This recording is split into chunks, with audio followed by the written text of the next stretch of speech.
Now, happy Thursday afternoon. This is 580 Sports Talk, January 4th, 2024. Brendan Dworzinski, Dan Lucero here with you for the next 4 hours. And we've got a busy edition of 580 Sports Talk to get to today. Lots of Chiefs, including some disrespect. And you know, if any team in the league loves to talk about how much they've been disrespected, it's the Kansas City Chiefs. And I actually agree this time. Don't usually get too stressed about Pro Bowls. But, folks, if you are a Pro Bowl voter, if that's a title you want to give yourself, and you did not choose L'Jarius Sneed as one of the best cornerbacks, one of the best players in the NFL this year, I regret to inform you that you don't know ball. So we're going to get to the Pro Bowl a little bit later on in the show today. Some strengths and weaknesses for the Chiefs entering the postseason. We'll get to that here in just a little bit. Also this hour, an interesting note from the NFLPA about players' favorite coordinators. Well, that give us a glimpse into who next year's new head coaches might be. Plus, a little overreaction, proper reaction. We'll get to all that this hour. An interesting note as well from our pal Jordan Foote over at Sports Illustrated about Chris Jones and his current contract for this year, and maybe another reason why that holdout really didn't benefit anyone in the long run. So we'll get to that in the 3 o'clock hour. Rick Peterson is going to join us for the Lewis Toyota High School Whip Around. That's coming up in the 3 o'clock hour today. We've got What Is Wrong With You. We'll hear from Spags and Nags, both the offensive and defensive coordinators spoke earlier today. Mitch Holthus will join us in the 5 o'clock hour. And an interesting take on a phrase that has been kind of a derogatory term for quarterbacks forever, a system quarterback. That was always the thing with Tom Brady, right? People would always say Tom Brady's a system quarterback as an insult, which granted, I said for a long time too, because I didn't like Tom Brady, but is that really that big of a negative? We're going to get to that coming up in the 4 o'clock hour today. We'd love to hear what your thoughts are about anything we are talking about on the show. Either hit us up on the text line, 785-272-9429, or you can chime in on the YouTube stream. Our YouTube channel is called 580 Sports Talk. Just search for the name of the show on YouTube. That's the easiest way to find us. Go subscribe while you're over there, and that's where you can check out all of our live streams every single day. Mark in the YouTube comments, he says Harrison Butker was snubbed as well for the Pro Bowl kicker job. I think I agree with that. Yeah. Just one kick. The two best kickers in the NFL this year, and I don't think it's really all that close, are Harrison Butker in the AFC and Jake Elliott in the NFC. I know Justin Tucker's a name. Justin Tucker has a claim for being the greatest of all time. Mm-hmm. Harrison Butker's been better this year. It's not close. I've been thinking all year that Elliott was going to be first-team All-Pro. Butker's only missed one kick. How do you not make him first-team All-Pro? Yeah. Let alone Pro Bowl. Yeah, I think that we have gone so far in ignoring the Pro Bowl. Our mistake, by the way. He has missed 2 kicks this year. He missed one in the Raider game on Christmas, I'm pretty sure, and then he missed. What was the other one he missed? He got the bad turf, and he slipped. That was against. Oh shoot. New England. No, New England. He missed kicks in back-to-back weeks. Still having a pretty great year, all things considered. Yeah, what a schlub. But back to my point, because I wondered as I was saying that, I'm like, wait a minute, am I misremembering? So I went and I was looking it up, and yeah, it's 2 kicks he's missed this year, 13 of 15 from 30 to 39, and he hasn't missed a single other kick from any other distance, including extra points. My point is this. As the Pro Bowl has gotten further and further away from being something that we treat as a legitimate football exhibition, like a legitimate all-star game, and now it's just a way to send guys to somewhere sunny for a postseason vacation, and they play flag football and dodgeball and stuff. And hey, if that's what you like, if you want to watch Justin Jefferson play flag football, by all means, enjoy yourself. Enjoy watching the Pro Bowl games. If you just love watching the thought of TJ Watt playing dodgeball, cool. If that's your thing. But as we've gotten further and further away from it, even pretending it means anything, I think now you don't take it seriously as a voter. I still think there's an element, if you vote for the all-star team in baseball, you still understand what it means to be an all-star. And yes, every now and again you have teams that incite their fans to stuff the ballot box. Hashtag vote Omar. Royals. Yeah, like we've fans. been here. We've had those conversations. But by and large, I still think that the baseball fan views who makes the All-Star game as legitimate in a way that I don't think football fans view who makes the Pro Bowl as legitimate. And I think a lot of NFL fans have come around to All-Pro is what matters, not Pro Bowl, which then leads it to more. Then you end up with a situation where somehow a 49er was in the top 10 in voting in every single position in Pro Bowl voting this year. That does not seem right. Yeah, I don't know how I feel about that. Like Pro Bowl, being named to the Pro Bowl, being named an all-star, so to speak, that should still, I think, mean something. Like, even in baseball, you have the one-off guys that made an all-star game because your team had to have an all-star. Again, Royals fans, you're familiar with this. Ken Harvey is forever a Major League Baseball all-star. Mark Redmond is forever a Major League Baseball all-star game. Shout out to Mike McDougal, wherever he is. I hope he's doing great. Former all-star. But it also means something if you make a bunch of them. That's where I'm at. Like, if you look at a guy's career, wow, he went to 8 Pro Bowls, like that should still mean something. And that's why I still think we ought to be rewarding the right guys. And when the right guys, the obvious right guys get snubbed, that is frustrating. And there's at least one very obvious right chief that got snubbed. Anyway, I'll get off my soapbox for now. Mike McDougal, the year after he was done playing Major League Baseball, was named to the Wake Forest Hall of Fame. How about that? Yeah. I didn't know he was a Demon Deacon. Yeah. I can't find anything else about him since 2015. I found, a Twitter account that is definitely not his. I remember they called him Mac the Ninth, which is a really cool nickname. Yeah, it's a great nickname. Back when we did cool nicknames, like as a matter of course, that's one of the better ones. Now he would just be like Doogie. Yeah. Mikey or Doogie. The Royals had a nice little run they of closers with nicknames. You had McDougal, Mac the Ninth. You had Joaquim Soria, the Executioner. You had Ambiorix Burgos, inmate number 267G546. Redacted. That was mean. It was true, but it was mean. It's a good setup. Yeah. And then you had like Greg Holland was just like Gregors or something. Like. Yeah, right. It's a sharp decline in the mid 2010s when baseball nicknames became way too similar to hockey nicknames. Yes, the decline of the sports nickname. There's like a 2-hour documentary in that, I'm sure of it. Hit up John Boyce. I'm sure he would have something about that. Shout out to the Bob. What was the name of that one? Oh, not the Bob catastrophe. The Bob shortage. What was it? The Bob emergency. The Bob emergency. That's what it was. There's no Bobs. There's no Bob. Yeah, we're running low on Bobs. I used Bob Sanders on the Immaculate Grid football the other day. He was such a good player. That's an all-time Bob. What was that? Pro Bowl and Colt Charger. Oh, how about that? We do have some other actual football to get to here, not just fake flag football and skills competitions. I do like the skills competition for what it's worth. Entering the postseason, normally we would do like playoff preview stuff next week when we were actually going into the playoffs.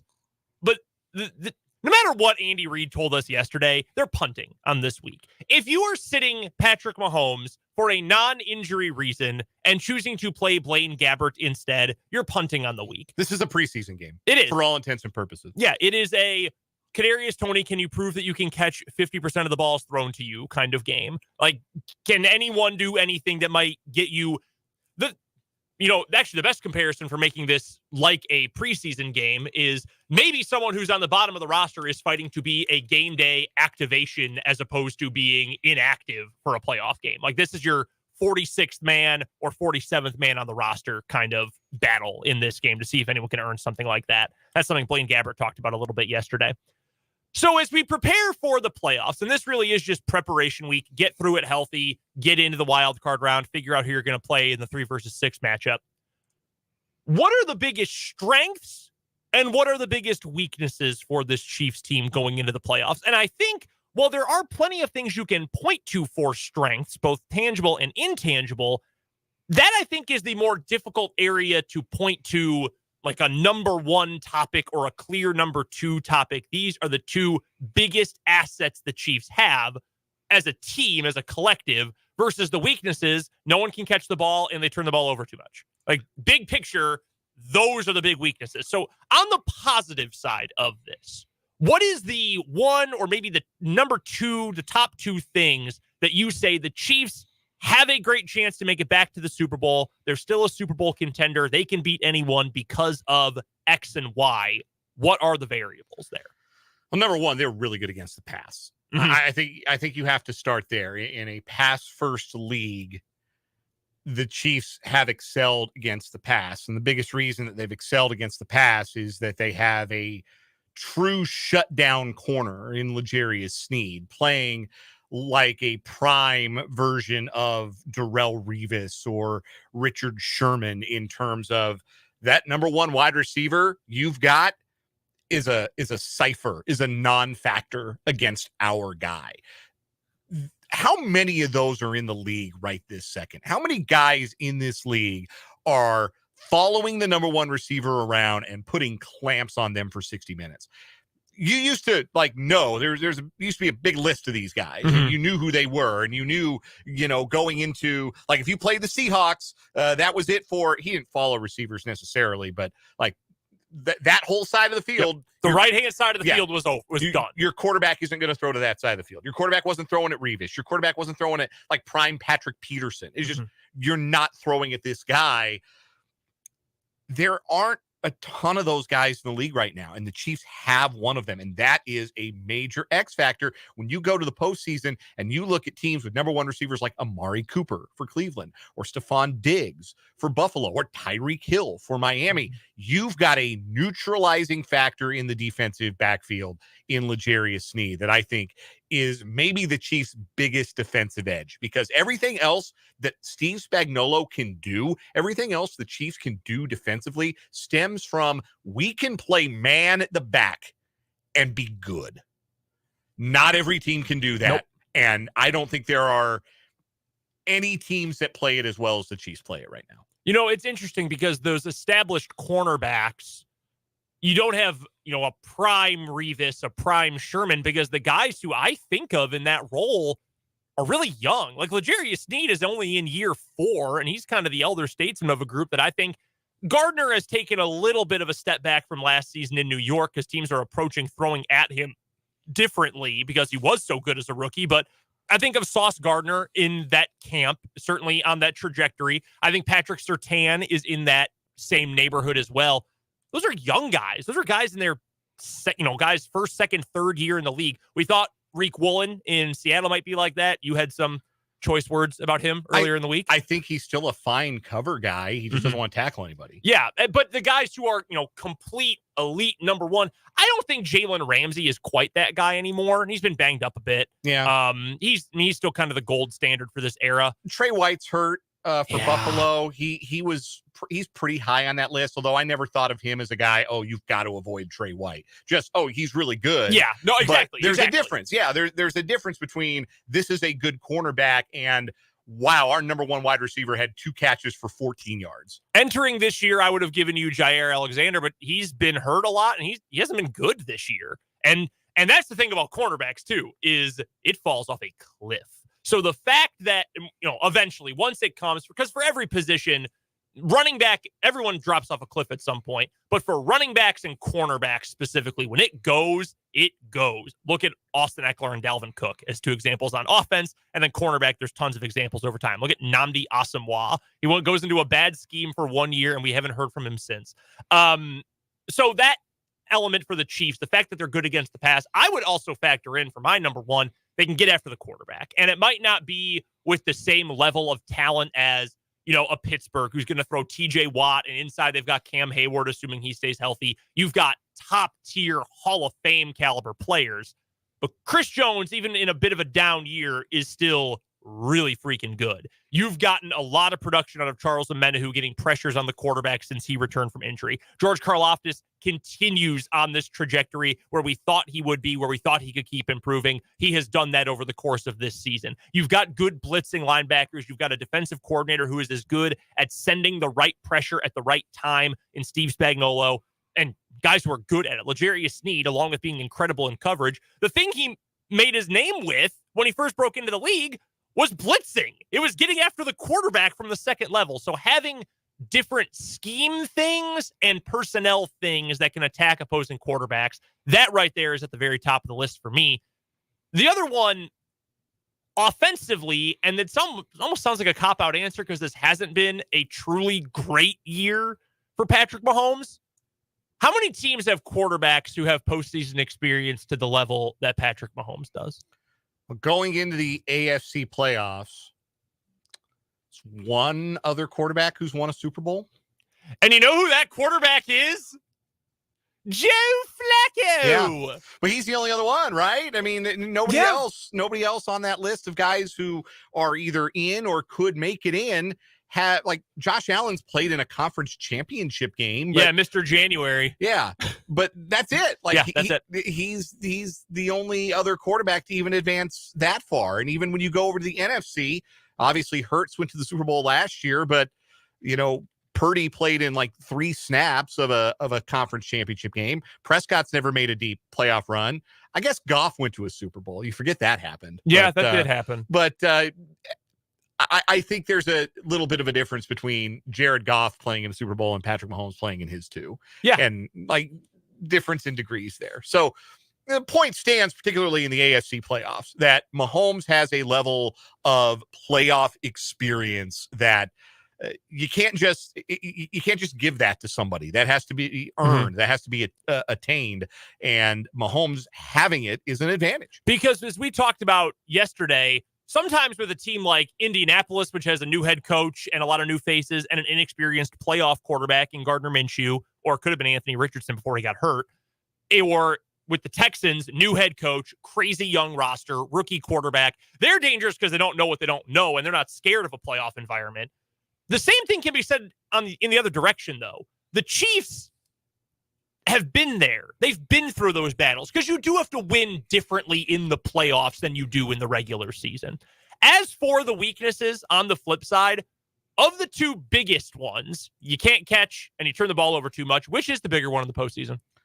The bigger concern? It's turnovers because possessions are so precious. And particularly this year, I think you've seen the number of possessions in Chiefs games kind of go down because the Chiefs' run defense hasn't been great. So they haven't been able to, I mean, they're still pretty good at getting off the field, but teams have been able to, in instances where they've run the ball successfully, keep the Chiefs offense off the field, limit the number of possessions. You can't go lighting one on fire. No. And you certainly can't go giving the opponent an advantage against your excellent defense of starting with the ball at midfield or in enemy territory. So turnovers are the greatest concern. They're also, I feel like it's easier to fix that than it is the drop problem. Just like take better care of the football. Be mindful of where you were throwing it and how you were carrying it, and then you don't turn it over. Like, I think the Chiefs can survive turning it. If they turn it over once in a game, they can live with that. Yes. They turn it over 2 or more times in a playoff game, that's where it gets dicey. And you would hope that playoff experience would help them in that regard. We have to get to a timeout. When we come back, something interesting from the NFL Players Association today. We'll break it down next on 580 Sports Talk.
227 on 580 Sports Talk on this Thursday afternoon. Things just getting started today. As we mentioned earlier, busy show to get to.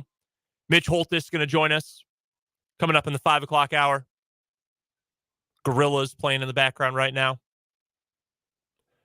Interesting note today from, and suddenly not playing in the background. So, an interesting note today from the NFLPA. So you might remember last year, the survey that the NFL Players Association put out to its players, asking them to rate their team's non-football stuff, the quality of the training room, how well they got along with coaches, the facilities for family members, wives, girlfriends, etc. And the NFL is not too happy about that. But I thought it was an interesting look into how players feel. Similar thing came out today. The NFL Players Association sent out a survey to all of its members around the league, over 1,700 players, to rate their coordinators, offensive coordinators, defensive coordinators, and you guessed it, special teams coordinators as well, on a scale of 1 to 10. And J.C. Treader, the president of the NFLPA, said they hope that anonymous feedback will give teams more information as they look to hire not just great football minds, but great leaders and people. Guys in the top 5 list pretty clearly appeal to almost everybody in their locker room. So I don't think this gives us a hard and fast, firm, these guys suck if they're not on the list. They can't be good coaches. They're bums. And you know how I know that? Spags isn't on the list. Guys like Spags. Guys like Spags a lot. We know he's a great coach. He didn't make the top 10 in this list. Now, that could be for any number of reasons. So it's not an all-encompassing kind of outcome here, but I do think it could offer us a little bit of a glimpse into who might be a candidate to be a future head coach. And I think it might also, if you're not included on the list, could give you some pause. Why is this person not ranked in the top 5 at their respective spot? So here we go, offensive coordinator-wise. You've got Kellen Moore, number 5, with the Chargers. Okay, he's been raved about by NFL people, NFL media members for sure. The Chargers are a disaster this year. Don't know how much of that is Moore's fault. Although, for what it's worth, he did leave Dallas, and Dallas's offense has been pretty good for the majority of the year. So that's something to at least consider. Brian Callahan in Cincinnati. I would be quite surprised if Brian Callahan ended up being a head coach going forward, at least this year, but because he's, a non-play caller and teams really value that kind of thing. But that's interesting to note, important to note. Brian Schottenheimer on the list. I can't imagine seeing Schotty Jr. getting a coaching job, a head coaching job. I would be very surprised. Thomas Brown, offensive coordinator of the Panthers. That is not surprising to me at all. He comes at number 2 on the list, highest graded offensive coordinator. That's not a surprise to me because you can tell. I brought this up. It was within the first couple weeks of the season. Frank Reich had a press conference after a game where he essentially admitted, I didn't even know who was out there. I didn't know what the package was supposed to be. I got confused, etc. Which told me that Frank Reich was just collecting a paycheck and he wasn't there to actually be the head coach of the Panthers. So I'm not surprised that Thomas Brown, who stuck around after Wright got fired, has been viewed highly. I don't think you can really grade this season on him, although Bryce Young being really, really bad doesn't leave a great taste in your mouth when it comes to Thomas Brown. And then Frank Smith.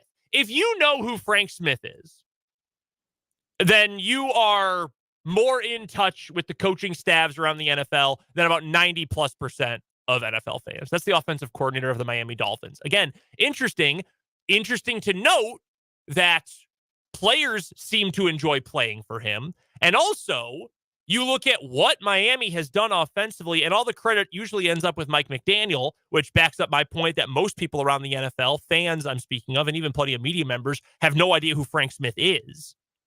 If you give all the credit to Mike McDaniel, you're overlooking the importance of your offensive coordinator, which the players are obviously giving him his flowers now here. And that makes you wonder, maybe he is a top candidate to be a head coach next year. You factor everything together. The fact that their offense is really good, even if Mike McDaniel gets all the credit, you factor in that you might not have to pay him a ton of money because he's not a play caller right now. That's going to be a new thing. Players like playing for him. There's a whole bunch of reasons why maybe that's the kind of guy that you end up hiring. That's why I find this list to be so fascinating. And again, no Matt Nagy. Interesting. Defensive coordinators. You got Aaron Glenn of the Lions. He's number 1. That's a guy who it's kind of funny. I would imagine he's going to get at least a handful of interviews for head coaching jobs this year. I would find it very funny if the Lions, who I don't think are a true Super Bowl contender, they're a good team, NFC North champions, they deserve to get the applause, the praise, the aplomb they have received this year for what they've been able to do in, I believe it's year 3 now of Dan Campbell. Or is it only year 2? I think it's year 3 of Dan Campbell at this point. It definitely is year 3. They would possibly lose both coordinators. Something that happened to the team that went to the Super Bowl from the NFC a year ago, the Philadelphia Eagles, a team that I don't think is going to the Super Bowl in Detroit, that they could lose both coordinators, offensive and defensive, I think is fascinating. I bring up their offensive coordinator. You've heard his name brought up on our show a bunch. Ben Johnson. Would not be surprised at all if he's a coach somewhere. I think LA would be a very interesting spot for him with the Chargers to work with Justin Herbert. Steve Wilks on the list. Not surprised by that at all in San Francisco. The players in Carolina loved him. He never even got a real look for that job offer. But what a surprise. David Tepper probably got something wrong. Dan Quinn is on the list. Not a shock. Brian Flores in Minnesota. Raheem Morris in LA with the Rams. I would not be surprised if Aaron Glenn got an offer to be a head coach this year. Same with Dan Quinn, who had success in Atlanta for several years. It did obviously fall off after that Super Bowl loss, but he's maybe still the best defensive coordinator in football. I would not be surprised at all if Raheem Morris got another look. Steve Wilks, a little bit older. I don't know. That one's kind of iffy. Brian Flores is a really good defensive coordinator. He has taken Minnesota's defense to the next level. But if you are going to look at everything else that comes with being a head coach, I'm really surprised. And I know he's a coordinator right now, not a head coach, but I'm surprised Brian Flores ended up on this list because some players seem to really like him and really vibe with him and just really love what he brings to the table, his energy, his leadership, etc. Then I'd go back to Miami here. We were talking about Frank Smith a moment ago. I'd go back to Miami. You know what Brian Flores also did? And I am pretty confident in saying this. He damn near ruined Tua Tagovailoa, who for part of this season was an MVP candidate, has had a very good year. Brian Flores didn't want him, jerked him around. I don't know if you can say didn't treat him fairly, but certainly didn't handle the situation well at all. You want that guy to be a head coach again? Drove Minkah Fitzpatrick out of Miami, who, by the way, is still one of the best safeties in the NFL. I would not hire Brian Flores as a head coach. Any of these other guys, I would look into them. I would interview them. Pretty much anyone we've mentioned so far. I don't know about Brian Schottenheimer, but anyone else, I'd be comfortable looking into interviewing that guy for a head coaching role. Brian Flores, I don't think so. Not after what happened in Miami. By the way, the special teams coordinators, not Dave Tobe. Maybe a surprise. John Fossil in Dallas, Chris Tabor in Carolina, Matt Daniels in Minnesota. I will admit, I did not know Matt Daniels was the special teams coordinator in Minnesota, nor that Detroit's special teams coordinator was named Dave Phipp. That is a brand new name to me. That is something brand new, someone I've never heard of before. And then Darren Rizzi in New Orleans as well, also on that list. So that's your group of the top 5 voted coordinators in the NFL according to their respective players. I think one of the things that has benefited the Chiefs in recent years, and I think everybody would agree with this, is the fact that they've had continuity, the fact that they've had the same coaches for the most part in place. Hell, they have a new offensive coordinator, Matt Nagy, who was their quarterback's coach last year, who had previously been the team's offensive coordinator before his failed stint with the Chicago Bears. Continuity is important, so you hear things like Miami might lose their offensive coordinator. Well, how does that impact Mike McDaniel? You had all 3 Lions coordinators on the list. Even funnier, for me personally, but just sort of in general too, would be if the Lions ended up losing all of their coordinators this year, in a year that maybe they make the Super Bowl. It's been their best year in I don't even know how long, certainly since the early 1990s. It's just an interesting dive into, an interesting reflection, an interesting experiment in how players view their coordinators, their position coaches, etc. And I will be very curious once we get around to the coaching cycle coming around after week 18 and after the postseason, how many of these guys are going to end up not just getting jobs, but getting interviews? I think that'll be an interesting thing to follow coming up here in the next few weeks. Let's get to a commercial break, but on the other side of this timeout, we'll bring back overreaction, proper reaction for the first time in 2024, NFL and more for overreaction, proper reaction. It's coming up next on 580 Sports Talk.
quick, before we get to overreaction, proper reaction for today, it was a Fulton Caster creation, the intro we just heard. Yes. Happy belated birthday to our guy. Yeah, Big Folt had a birthday yesterday. I texted the boy, told him happy birthday, and said he still missed around these parts.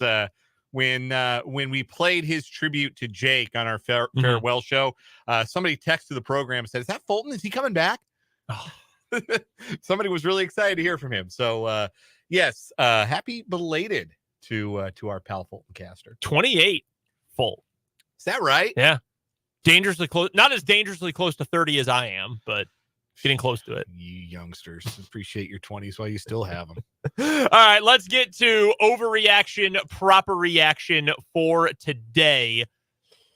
I'm going to go with the college football world. And this is actually inspired by something I just saw on Twitter mere moments ago, Dan. John Urand of Puck News, formerly of the Sports Business Journal, yes, tweeted out that in his inbox today, he found a letter from the Florida Attorney General who is demanding that the ACC release their agreement with ESPN and says, quote, one of Florida's top universities is facing the possibility of forfeiting more than $500 million, and the ACC is refusing to hand over the agreements at the center of this astronomical financial penalty. Overreaction or proper reaction? For all intents and purposes, the ACC is dead.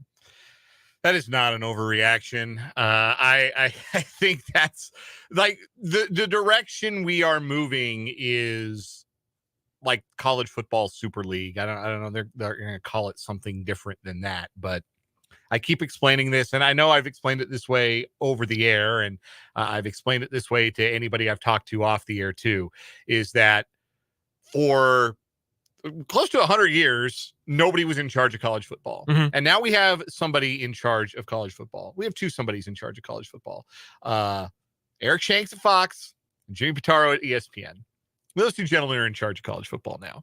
And what college football will be, the shape it will take moving forward will be whatever makes it the best possible TV product to keep those TV bucks high, to keep the advertiser dollars where they need to be. And the ACC, as a going football concern, doesn't really move the needle. There's not a lot of eyeballs on ACC football. There's not much sexiness to ACC football.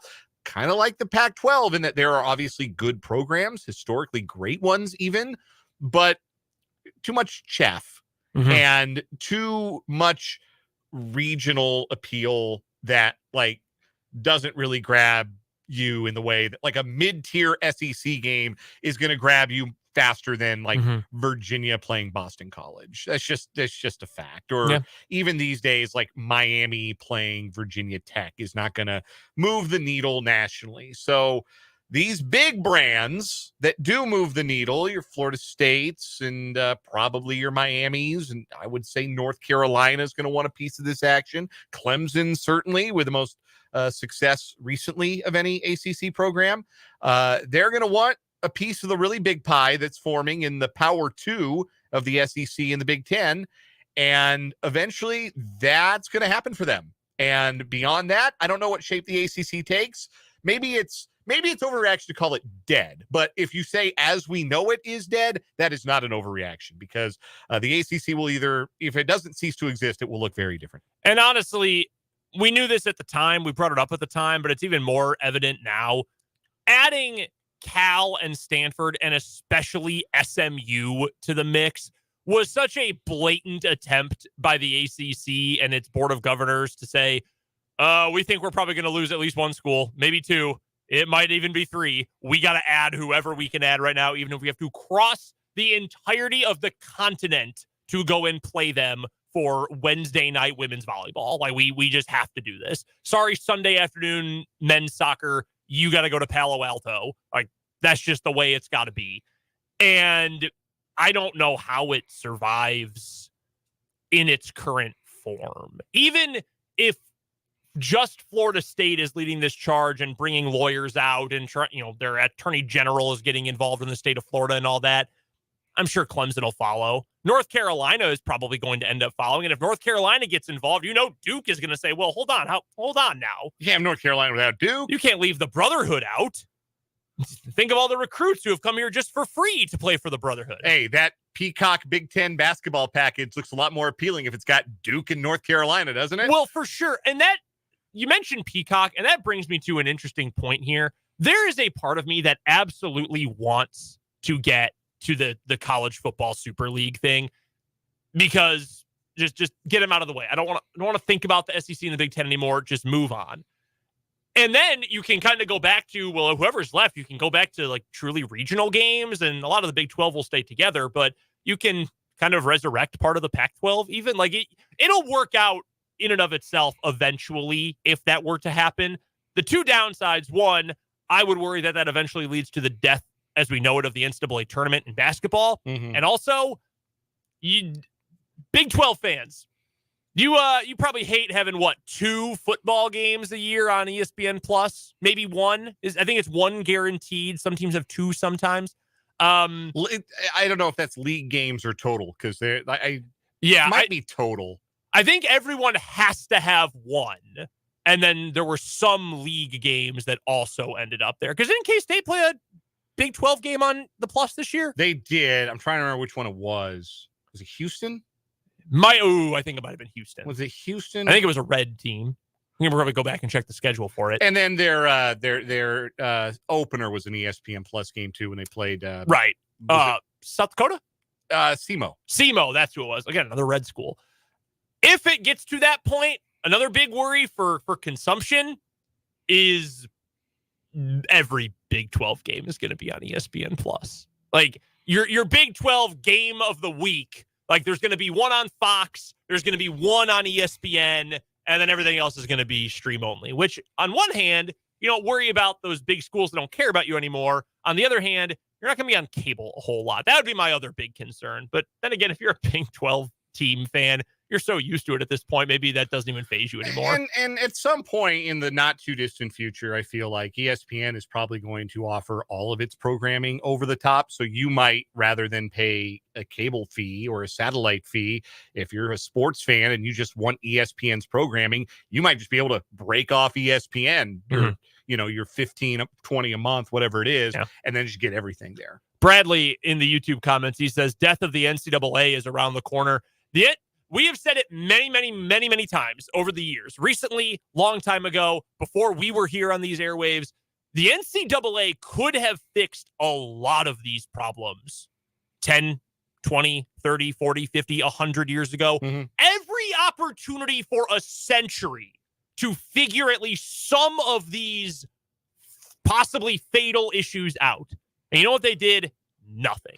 Well, the business plan was too good. I mean, I think it was on Real Sports with Bryant Gumbel. He was RIP to a really great sports news magazine program that I used to enjoy quite a bit. The show, not Bryant Gumbel. No, yeah, Bryant Gumbel's still kicking. No, I used to enjoy watching that when I was in college. I didn't get HBO growing up, but I got it in college. It was on campus. I used to watch it every week. I used to make a point to watch it. You had HBO on campus? Yeah, we had like 3 HBOs. Damn. Yeah. That's really nice. Yeah, it was pretty cool. That's how I got into The Wire. It was great. Anyway, I think it was Bryant Gumbel who said, that the NCAA had, like, in their eyes, was a perfect business model. They were $1 billion industry and they didn't have to pay their employees. Like, what incentive was there really to change? You just keep riding that gravy train as long as you can. But eventually, this is what has come of it. And now that the wheels are in motion the other direction to compensate athletes, there's no going back. All right, here's an overreaction, proper reaction for you. And a lot of people are maybe having seen Michael Penix Jr. play for the first time in the college football playoff semifinals, because not everybody's a college football sicko like you and me, and not everybody stays up to watch the Pac-12 after dark. Maybe you didn't even catch the Pac-12 championship game. They played that on a Friday night, so maybe you missed it. But there are a lot of people who maybe didn't get a lot of opportunity, or did not take a lot of opportunities to watch Michael Penix play either this year or last at Washington. So when people got to watch him in the college football playoff semifinal, they were blown away. And hey, maybe it helped Penix that that game was played in Pac-12 after dark hours anyhow. But he was terrific. He guided Washington past Texas as an underdog and into the national championship game. Now there's lots of draft buzz around Michael Penix. Overreaction or proper reaction? Michael Penix Jr. is the second best quarterback prospect in the 2024 NFL draft. I'm not going to argue for him over Caleb Williams. You know how I feel about Caleb, but is he the second best NFL prospect? I am going to say that is an overreaction. And I think he can be a very good NFL player. I do. I think the big things you worry about with him, one of them, I think the Sugar Bowl performance drowned it out a little bit, is that in the second half of the year, up until the Oregon game, and even for part of the second Oregon game, it was not all sunshine and rainbows for Michael Penix. Turned the ball over a little bit more, didn't have great numbers, had a little bit more creeping in of the, well, it's just because he has good receivers conversation. But in big moments this year, he has been incredible. His accuracy is great. I saw someone on Twitter this week, they flipped the video, they just mirrored it, so it looked like he was throwing with his right hand instead of his left. And they said, why are our brains trained to think lefties throw awkwardly? If you just flip this around and see him throw right-handed, you'd think that's like in Ken Griffey Jr.'s swing in baseball. That's his throwing motion in football. He's just beautiful. But we see it from the wrong side, so it looks awkward. Why are we trained to think like that? There hasn't been enough left-handed quarterbacks. There haven't been. Yeah, Tua, Vic, Steve Young, like not a lot of other prominent ones other than that. So we're not used to it. Boomer Esiason. Yeah, Boomer was a lefty. Well before my time when he was actually playing. But I think a lot of the positive traits are there. I think the athleticism is a hit against him because I don't know how much, and just the stability, the durability, I think, is the thing that knocks him down a little bit more for me. He's played 6 seasons in college football. 4 of them ended due to injury. And not just like, okay, we're going to sit him from the bowl because he's a little banged up. No, 4 calamitous injuries, including, I believe, if I'm not mistaken, a torn ACL in both knees. Yes. Like, that's a worry. More so than his age and 6 years in college. I'm not worried. Joe Burrow, I think, was 24 as a rookie. I'm not worried about that as much. I'm worried about the fact that he has been injured and has had severe injuries a bunch. That worries me. The athleticism, I think, is average at best at the quarterback spot, which is becoming more and more athletic. So I would still put May slightly above Penix. I think Penix is a first-round quarterback, though. Yes, I agree. I'm not saying like, yeah, maybe, top 90, get him early third round. No, I think he's a first-rounder. And maybe over the long haul, like you like a younger player with less of a health history like May or Jaden Daniels ahead of Penix. But I'll say this, for 2024, I would be more confident in saying that Penix will start and win games in the league than I would be saying that about Daniels, about Bo Nix, about JJ McCarthy. And I think I would be more comfortable saying that about him than about Drake May too. See, that's such an interesting part of the whole discussion, and why I think it was yesterday you mentioned, just as a random example, Minnesota as a team that might go after Michael Penix. You've got a quarterback who makes plays when the lights are bright, unlike the guy they've had for the last 6 years there. Sorry, Kirk.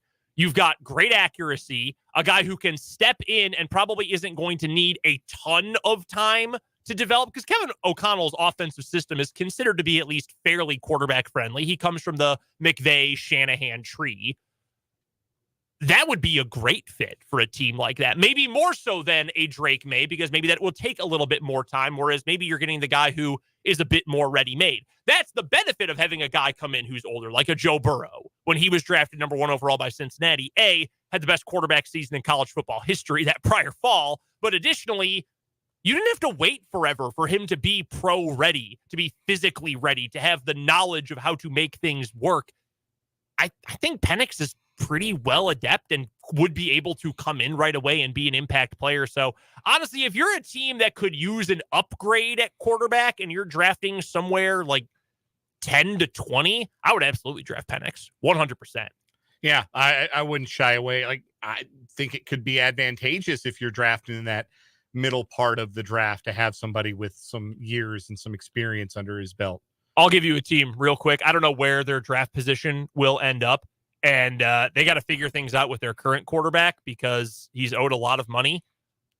Saints. Yep, I took the word right out of my mouth. Carr's owed a ton of money next year. It's pretty doable the year after that. Maybe that's the spot for Michael Penix. Hey, here's another team with 3 dudes at wide receiver and a quarterback that they can walk away from right now if they wanted and played a rookie. He doesn't have to leave the Pacific Northwest for that. That'd be a great fit. No, for real, that'd be a really, really good fit in Seattle. That's it. It's so interesting. The NFL, I think you have more of the potential and ceiling versus production kind of battle than the NBA. The NBA, it's always like 3 players who have high upside and then just like, yeah, here's some guys you may have heard of from college basketball or who played in Denmark or whatever. Like that's what the NBA draft is. NFL, you really do have that discussion of the highest ceiling versus what we have already seen. I mean, shoot, we mentioned Joe Burrow. You want to go back to that same draft. Tua went 5th. Herbert went 6th. At the time, it was, well, look at all the things Tua has done at Alabama and the success and that moment of the national championship game, et cetera. You look at Justin Herbert, like, what in the world were they even running at Oregon? But you look at the build, you listen to the smarts, the way he handles himself, the tools. It's that same kind of principle. And I think May and Penix is a very interesting debate in that same kind of regard. Yeah, I think we were venturing down a path of not taking quarterbacks just based on tools and projection. And then Josh Allen happened. And so now we're kind of moving back in that direction of like, because, you know, for every Josh Allen, there were like a dozen like Jake Lockers and Christian Ponders before him. And I think the conventional wisdom was moving away from the tools quarterback. But if JJ McCarthy is a first-round pick this year, we will know that tools QBs are back, baby. Yeah, all the way back. Let's get to a timeout for our national and local news. But when we come back in the 3 o'clock hour, another reason why that Chris Jones holdout this offseason really doesn't help anyone. That's next on 580 Sports Talk.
o'clock hour of 580 Sports Talk. Brendan Dworzinski and Dan Lucero here with you. Thanks so much for stopping by and spending some of your afternoon hours with us. Pleasure to have you with us and a pleasure to bring you 580 Sports Talk today. Busy 3 o'clock hour to get to coming up here in just a matter of moments. We'll talk to Rick Peterson this hour for the Lewis Toyota High School Whip Round. Pistol will join us on the Fleming Place Wine and Spirits Hotline. We've also got either or over under, and we'll talk some Chris Jones and Chiefs fallout. That's coming up here in a moment. We've also got your texts coming up, 785-272-9429, and your comments on YouTube channel called 580 Sports Talk, just like the name of our show. Go check it out, subscribe to the channel, and check out the video stream today or any day. If you can't check out the YouTube today, we're live video streaming the show every single day. Rest of the show, we'll also hear from Mitch Holtis. We've got What Is Wrong With You? What is wrong with you? Said two words at the same time there. We will also hear from Steve Spagnuolo and Matt Nagy. There we go. Coming up at the bottom of the 4 o'clock hour, some 580 Sports Talk headlines. I'll be out of here a little bit early today because we've got some Washburn basketball starting off a big weekend of basketball here on the Alpha Media Topeka family of stations. We've got Washburn Hoops 5:15 broadcast start time over on Country 106.9. Women's, men's doubleheader in that order, taking on the Broncos of Central Oklahoma. Big opportunity for the women. UCO's women just 2-10, Washburn 8-3. So a really good chance to stack some wins early on in the season. And the men looking for some momentum against a top 12 program, number 12 UCO's men. That's, again, coming up tonight over on Country 106.9.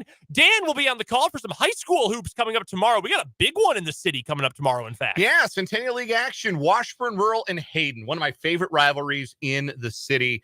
And they're going to light up the Buell Center at Hayden tomorrow night. Girls action at 6 o'clock, roughly. Boys game to follow. And we'll have it right here on 580 WIBW FM 104.9. I hope you will join me. Yeah, super jacked for that one. I can tell you after yesterday's Washburn media availability, that game was the talk of the town. That was a lot of talk, but Levi Brown was in attendance, the standout for Washburn, who played his incredible high school career for Hayden, and former Washburn Ichabod, Connor Deffabaugh, on staff for the Hayden Wildcats right now. The Ballard family, head coach Brett Ballard, connected to Washburn Rural. Yes, his son Caden, one of their standout players. Been a tough start for the rural boys, but they've been competitive night in, night out, and looking to crack the win column. I know it would be very satisfying for the Junior Blues if they were able to do so against a good Hayden team. I remember last season, our first game when we had Washburn Rural, Larry Latimer and I were doing the game, and we saw Caden Ballard check in and said, oh, cool, good to see coach's son for the first time. Excited to see this.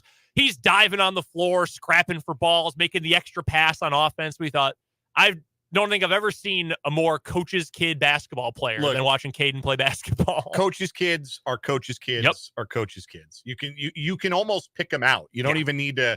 You don't even need a program. You could just say, hey, one of these kids is the son or a daughter of a coach, and you'll have it probably pegged by the end of the first quarter. He's a heck of a talent. Heck of a talent. Going to be a really, really good player for Alex Hutchins' Washburn Rural group. So that's coming up tomorrow night, Hayden versus Washburn Rural doubleheader. Then on Saturday, we'll have Washburn versus Newman on Country 106.9, and K-State will open up Big 12 play coming up against UCF on Saturday as well. All that on our Alpha Media Topeka family of stations coming up over the next couple of days. I wanted to touch on this, though, that I saw from our pal Jordan Foote over at Arrowhead Report at Sports Illustrated yesterday about Chris Jones. And we remember, start of the season, the drama, the holdout, all of that. And the fact that he missed the first week of the season, comes back with that renegotiated contract for 1 year. He's a free agent after this season. I'm sure we will have more drama to some degree coming up at the end of the year. If you remember, though, when Chris Jones eventually agreed to his new contract for this year and returned to the team, there was a lot of talk about how, well, he lost out on $1 million+ because he missed that first game check against the Lions. However, we heard about how, hey, he can make all of it back. He even said, hey, I made all the money back in this new contract. A lot of incentives. We talked about how that was a nice thing for the Chiefs to do, a very goodwill gesture by the Chiefs when Chris Jones came back. Well, Jordan broke it down and essentially came to the conclusion Chris Jones is probably going to miss out on quite a bit of money from incentives in that deal. So here is some of Jordan's writing. And again, recommend you go check this out over at SI.com and Arrowhead Report. So Jordan writes that Jones is a half sack away from hitting a pretty significant incentive benchmark in the new contract he signed in September. If he accomplishes that feat, gets his half a sack, and hits the 10-sack mark, he'll get $1.25 million. That, combined with incentives he's already hit for his number of snaps played, could bring him to $3.25 million in incentives. That's a pretty good number. Nice little bonus. What about the rest, though? In the new and quote-unquote improved contract, Jones has multiple other incentives he either won't hit or likely won't meet. For example, he can almost assuredly kiss away a $500,000 bonus for getting to 15 sacks for the year. And he's likely not going to end up Defensive Player of the Year like he was saying he was going to earn this year. That would have netted him $2 million more. We don't know about if he's going to make an all-pro team this year. That would be another $1 million baked into his contract. That's why it has hurt a little bit for him personally that he has been good and at times really good this year, but maybe just a little shy of the greatness thresholds that he's hit in the past. Do you think he will be a first-team All-Pro? I think he's got a case. I think he was on Bill Barnwell's first-team All-Pro. Yeah, I believe it was. I think probably when you're talking about interior guys, Dexter Lawrence is where the list starts. Mm-hmm.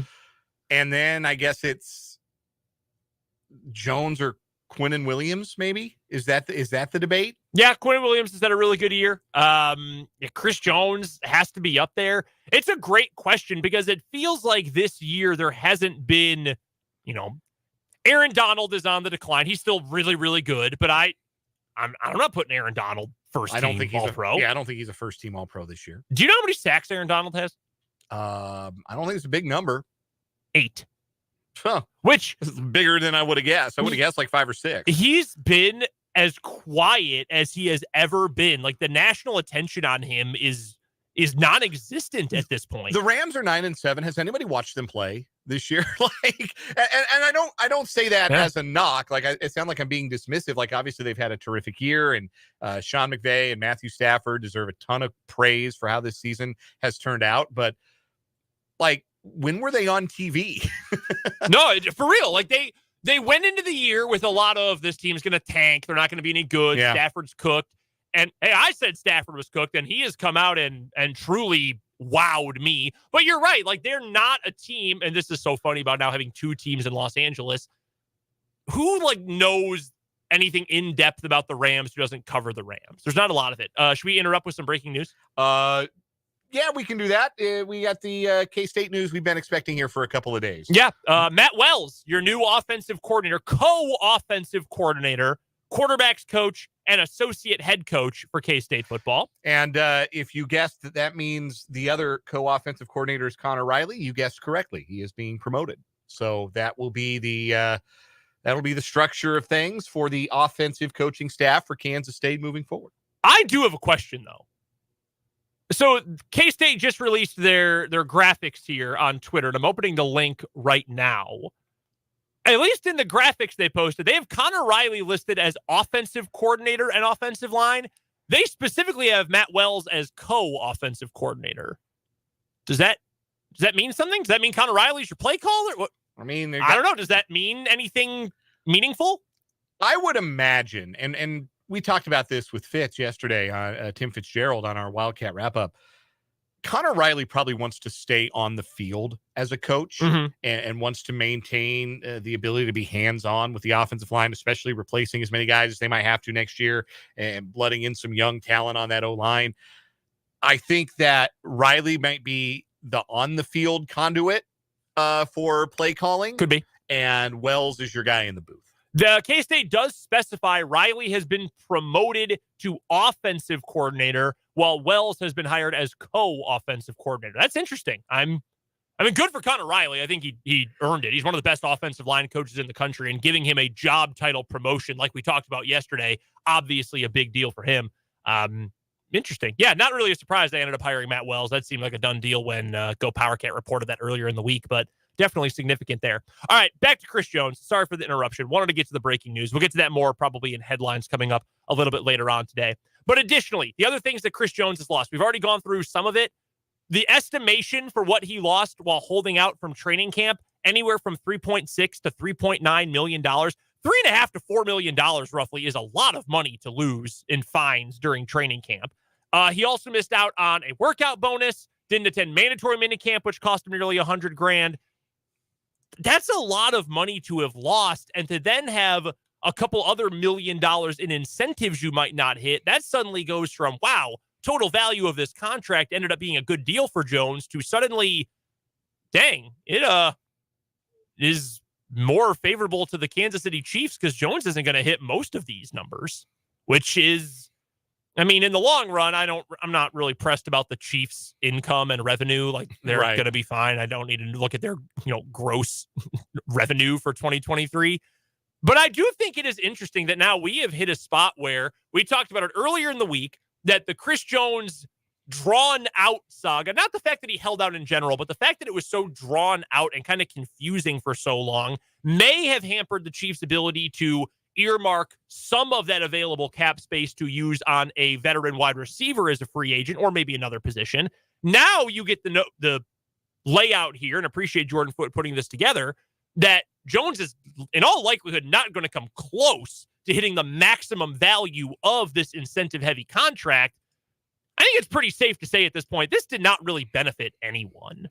Yeah, it doesn't feel like there was a winner here, does it? It sort of feels like Jones didn't play to the level he was going to need to play to. He talked a big game, and we're not trying to say he was mid this year. He legitimately debating whether he's going to be first team All-Pro. If he's not, he'll probably be second team All-Pro. He's a hell of a player still, but he bet on himself in a way that didn't quite materialize for him.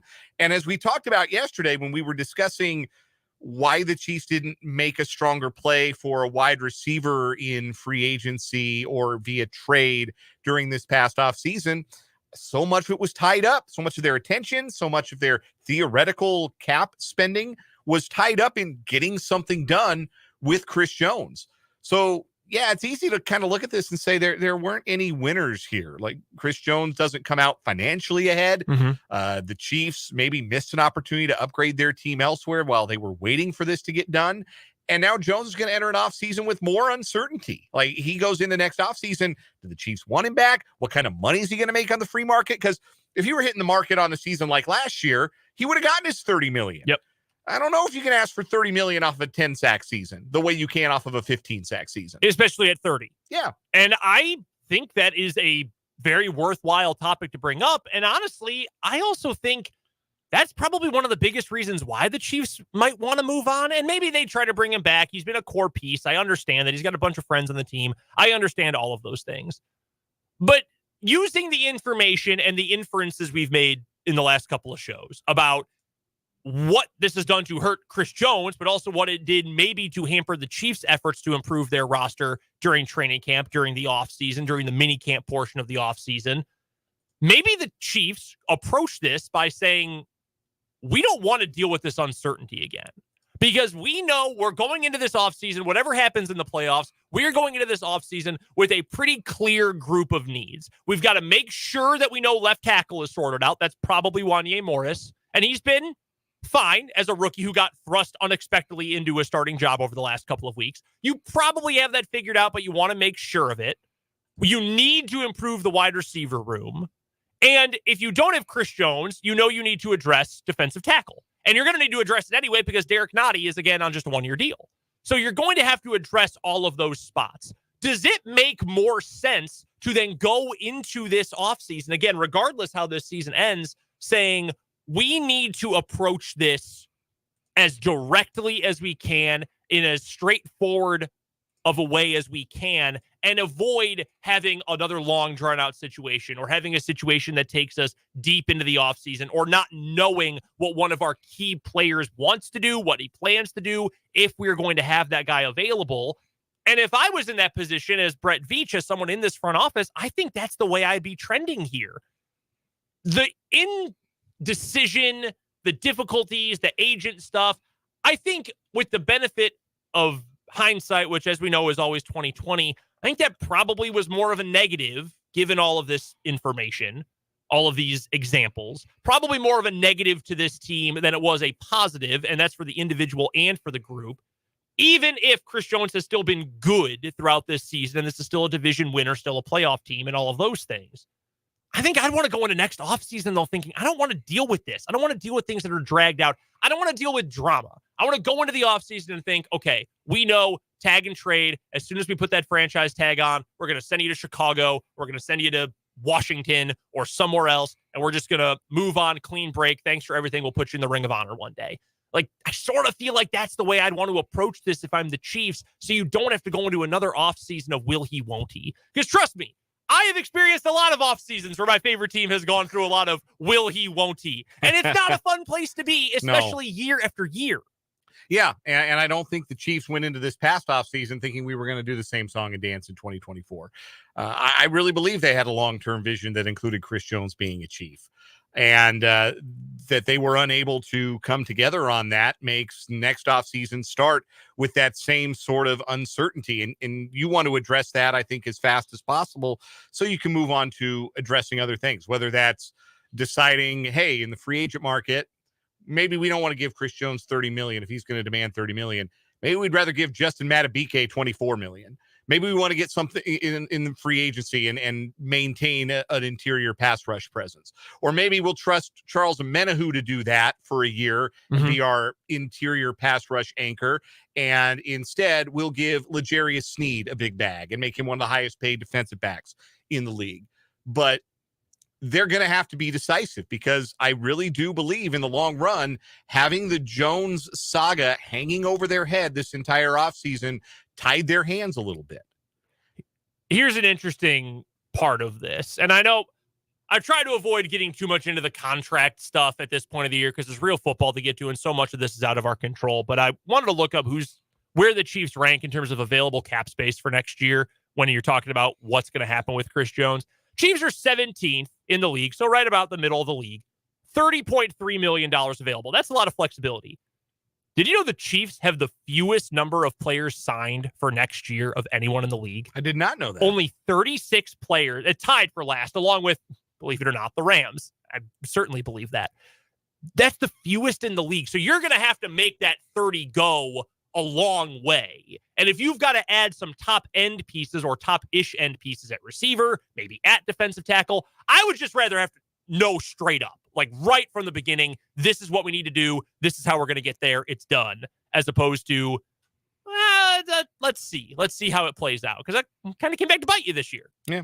I feel bad for Chris Jones, too, because he's a very easy guy to root for, to like. He's been a great player. And I'm never going to, like, I will never come down too hard on a player for asking for what he's owed. Like, there's a difference between, like, if Mike Dana had held out and been like, I want $30 million a year. Obviously, dude. You sure about that? Yeah, put the pipe down. Don't do that. Be realistic.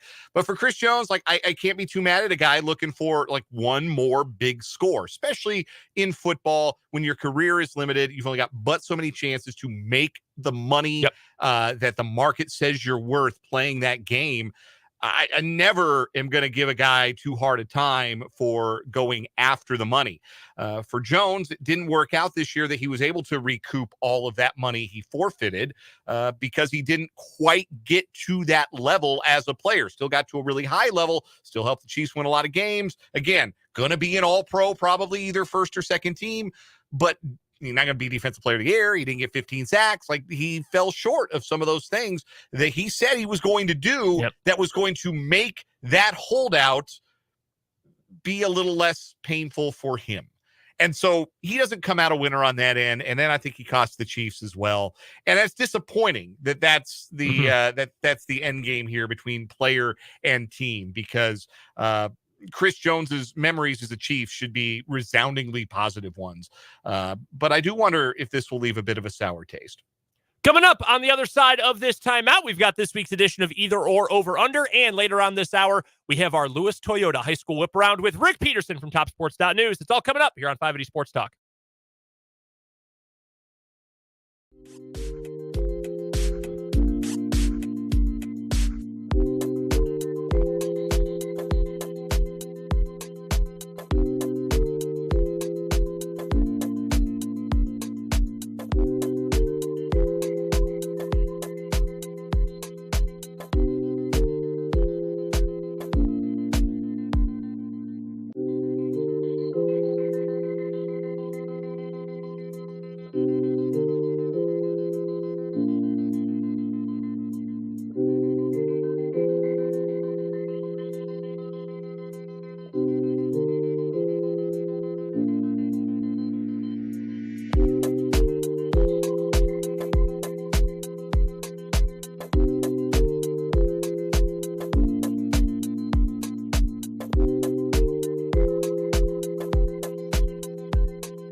Either or over under time here on 580 Sports Talk. Brendan and Dan with you on this Thursday afternoon.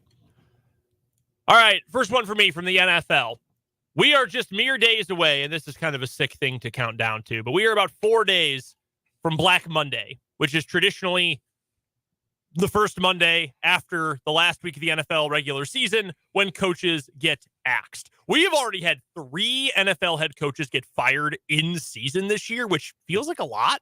Feels like a high number. Yeah, that I anecdotally, I don't think we see coaches get fired at that level during the season. Especially because it wasn't like... Especially early. Yeah, too. Exactly. Like, yeah, you might have a couple, like, by now, that like 3 is not a big number maybe going into the last week, but, like, some of these coaches have been out of there for a while. Like, what, Josh McDaniels get 6 games?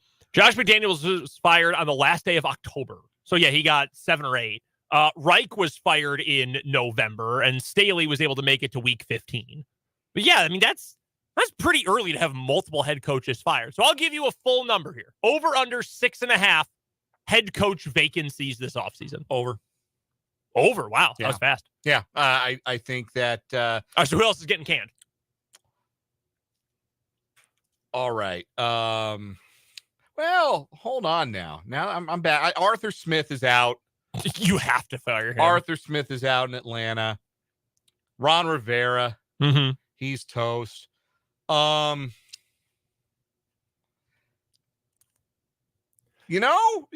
is interesting because I don't think Belichick's getting fired. I don't think so either. So I'm going to have to flip my answer here because I don't think Belichick's getting fired. And they've already said they're not going to fire Robert Saleh in New York, even if I think they should. He can go be the Packers defensive coordinator. They're not going to fire Jonathan Gannon. Eberflus might keep his job. It sounds Chicago. like he's going to. Yeah. There were so I think there were a lot of ones where you assumed there was one coming. Mm-hmm. And now as we're going back and look at it, like Tennessee's not going to walk away from Vrabel. No. Like he's been too successful there. They'll give him another year to try and turn that around. I'll say there'll be a surprise one. Like New Orleans to make the playoffs. Maybe Dennis Allen is out. He should be. Yeah, he's just so uninspiring as a head coach. I don't get it. But yeah, outside of that group, it's kind of hard to find one that would make sense. Yeah, like that would be one, and then like there would have to be another to hit the over. So I spoke too soon. I'll go with the under here, unless like it might be time, but I still don't see Seattle parting ways with Carroll, even if they miss the playoffs. I agree. It might be time. Like I watch them. It really might be time. Yeah. You can't be the defense guy and your defense looks like that in a must-win game at home. Like, and you're 29th in the league in all of the major categories. Like, you can't be the defense coach and your defense looks like that. Maybe they give him. I mean, he's Pete Carroll. Maybe they give him one more chance to hire a defensive coordinator with a clue. Yeah. He's only had like 5 chances since 2016 and it hasn't worked out, but I don't see that happening. So yeah, I guess I'm going to go under here. I might be a pretty quiet Black Monday across the league with just I would say Rivera, I would say Arthur Smith, and one more. It would be crazy if Dennis Allen got canned and 3 of 4 teams in the same division fired their head coach. That would be crazy. And honestly, I think Todd Bowles is just as bad as the rest of the coaches in that division, but they're going to win the division. Yeah, you can't fire a coach who wins the division, right? Right. I can't do that. I think he is a terrible head coach, but they're winning. Yeah. That's all that matters. All right. Here's your either or over-under. This is an over-under from me today, and the over-under is 1.5 wild card teams who advance to the divisional round in the playoffs. Ooh, 1.5 wild. So teams that earn wild cards. Yes. Okay. All right. Teams that do not win their division. So of the 6 wild cards, I give you, I'll put the over under 1.5 of them win. That's a good one. That's a really good one. I am going to give you, man, like right now, you know what matchup is really interesting to me? Tampa Bay, who we just talked about, and Philly. Like Philadelphia on paper, absolutely better than Tampa Bay. What if you get good Baker for a game, though? Because you know what Philadelphia cannot do to save their life? Stop the pass. Stop anybody. Stop anybody. Stop anybody from doing anything. Rashad White's had a nice year. We just saw Arizona run it all over Philadelphia. You know what? I'm going to give you the over. Okay. I'm going to give you the over. I think the NFC is primed for some amount of chaos this year because I think the Lions are good, but they're beatable. The Cowboys are certainly beatable. I think the Buccaneers are too because they're going to end up being the worst division winner. I don't know. The AFC South's not all that great either, but they're one of the worst division winners in football this year, assuming they end up getting it done. And if they don't win that division, whoever else is in there is going to be in danger of losing to the 5 seed, either Philly or Dallas. I think the Rams can certainly beat whoever they get matched up with in the first round. And in the AFC, I think Cleveland's beating Jacksonville. Jacksonville? Yeah, I think Cleveland's got a great chance of that. Yeah, if indeed it is Jacksonville, and I think it's going to be because all they need to do is beat Tennessee. Yeah. Yeah, I think Cleveland's going to beat Jacksonville. They've already done it, haven't they? I think you're right. That was, not even all that long ago. 31-27, they got him. That was back on, what day was this? This was back on December 10th. So, yeah, it wasn't even that long ago. Was that the game where Lawrence played despite being hurt? Yeah, he threw 3 picks. Threw the ball 50 times. Yeah. 50 attempts, 5 yards per attempt. Yeah, not great from Trevor in that game. I think Cleveland's got a really good chance. They'll be favored in that game. Although, by the same token, wouldn't it be so Mike Vrabel with a team in Tennessee that was really never going anywhere this year, that's had a bunch of fluctuation at quarterback because of injuries, to then beat Jacksonville? That would be so Mike Vrabel. Yes. Yes, it would. I want to double back to this real quick from the YouTube comments regarding your question about coaches getting fired. Sure. I said there might be a surprising one out there. Joe in the YouTube comments throws out Nick Sirianni. Now, Nick Sirianni went to the Super Bowl last year, but if Philly doesn't win the division and they get bounced in round 1, if they do lose to good Baker, or even if they get through that game but then get rolled in the divisional round, there's enough smoke coming out of that locker room that guys aren't happy, that guys don't feel real good about the direction that this season has taken. It's not a 0% chance, is what I'll say. Yeah, I would agree with that. I think he was a product of his coordinators, to be honest with you. Look who he replaced him with. Like, everyone in Philly is mad at their offense. Everyone in Philly is mad at their defense, and they stink on defense. Just without question. He hired Matt Patricia on purpose. And then didn't immediately fire him or himself. Yeah, that alone is a sign of a coach that really doesn't know what he's doing. I'm going to talk myself into it because you got a great point. Like, his coordinators, like Shane Steichen's got Indianapolis on the doorstep of a playoff berth potentially. And look, I was extremely hard on Jonathan Gannon. Like, the press conferences, the video of him when he got hired, deeply unflattering. I said, oh, this weirdo has no chance of being successful. He might even make it a year. And like, Arizona stinks, which we all knew they were going to stink, but they play hard. They beat Dallas. They beat Philly. Yeah. Like, they play hard. Whatever Gannon's saying in that meeting room, in that locker room, it's resonating. So, yeah, I think you might be onto something, that the brains of last year's Super Bowl winning outfit up there in Philadelphia might have experienced a little brain drain, and maybe Nick Sirianni is going to suffer because of that. I remember hearing at the time that there were some people in Arizona who thought, I think I might have heard this from Peter Schrager on Good Morning Football, thought that Gannon would be a better head coach than coordinator because he's really not that great at the X's and O's. It's like, how do you become a coordinator in the first place? But he is a great motivator, which seems to be working. How is that possible? I saw that man stand in front of Rondale Moore and go, pew, pew, pew. Hey, man. Like, what are we watching here? Kids still commit to PJ Fleck. This Kendall Roy-ass nerd.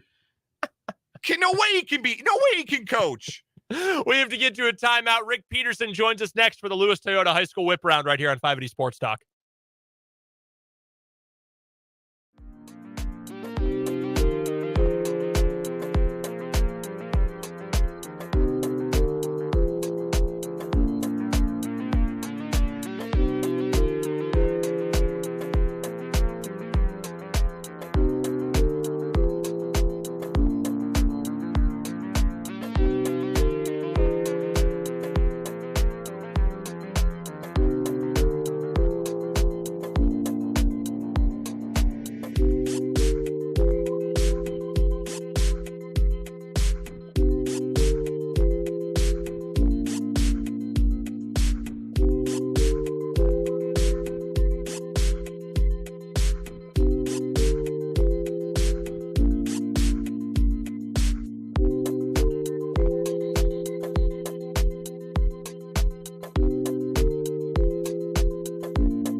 at this time every Thursday for our Lewis Toyota High School Whip Around here on 580 Sports Talk, as we're joined by Rick Peterson from TopSports.News. You can find him on Twitter at Peterson_Rick, and you can find all of his fantastic work covering all of our local athletes in Topeka, in Shawnee County, and at Washburn University over at TopSports.News. Pistol, first thing I've got for you, I actually wanted to touch on Washburn. I'll see you over there at Lee Arena coming up tonight. What do you like about these matchups for Washburn against UCO coming up this evening at Lee Arena? Well, I think, Washburn women are off to their best start in several seasons, and I think they got a very good chance to add to that tonight if they just play well. The men are going to have a tougher battle. Number 12 Central Oak is coming in. But I think Washburn men are playing well. And when I talked to Coach Ballard yesterday, as did you, he just seems really happy with his team right now. So I think that'll be a heck of a game. You had a great story up yesterday, Pistol, over at TopSports.News, and recommend everyone go check this out because it's a great story about a local athlete, Levi Brown, who we've all known Levi's name for a long time. Topeka guy, was a star at Hayden, has been at Washburn, and has really worked his way up into a bigger role over the course of his career. But playing basketball, not necessarily in his near-term future. And Pistol, you had a great feature about what he is doing, really transitioning into being a coach on the sideline for the rest of the season for the Ichabods.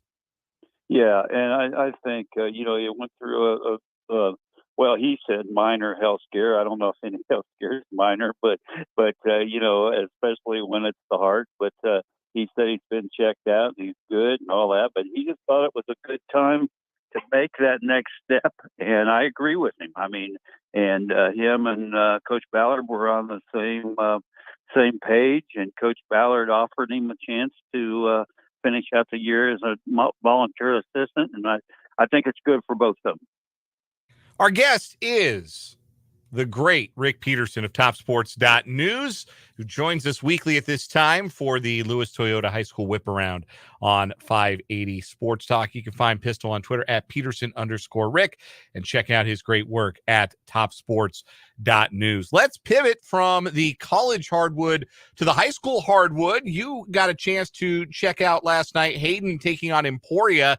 Emporia able to beat both the girls and boys from Hayden in Centennial League action. But what were your takeaways of getting a look at the Hayden Wildcats and Lady Wildcats? Well, the girls' game, Emporia just really took it to Hayden early, played a very physical style of defense, and it took Hayden a while to adjust to that. By that time, they were fighting from behind. But and then in the boys' game, Hayden was already shorthanded with Jacob Padilla out. And then Dom Ridley went down with an injury at 7:21 mark of the second quarter and was unable to return. I don't know what his status is for tomorrow night's game against Washburn Rural, but that was a big loss for them. And then Emporia just kind of took it from there.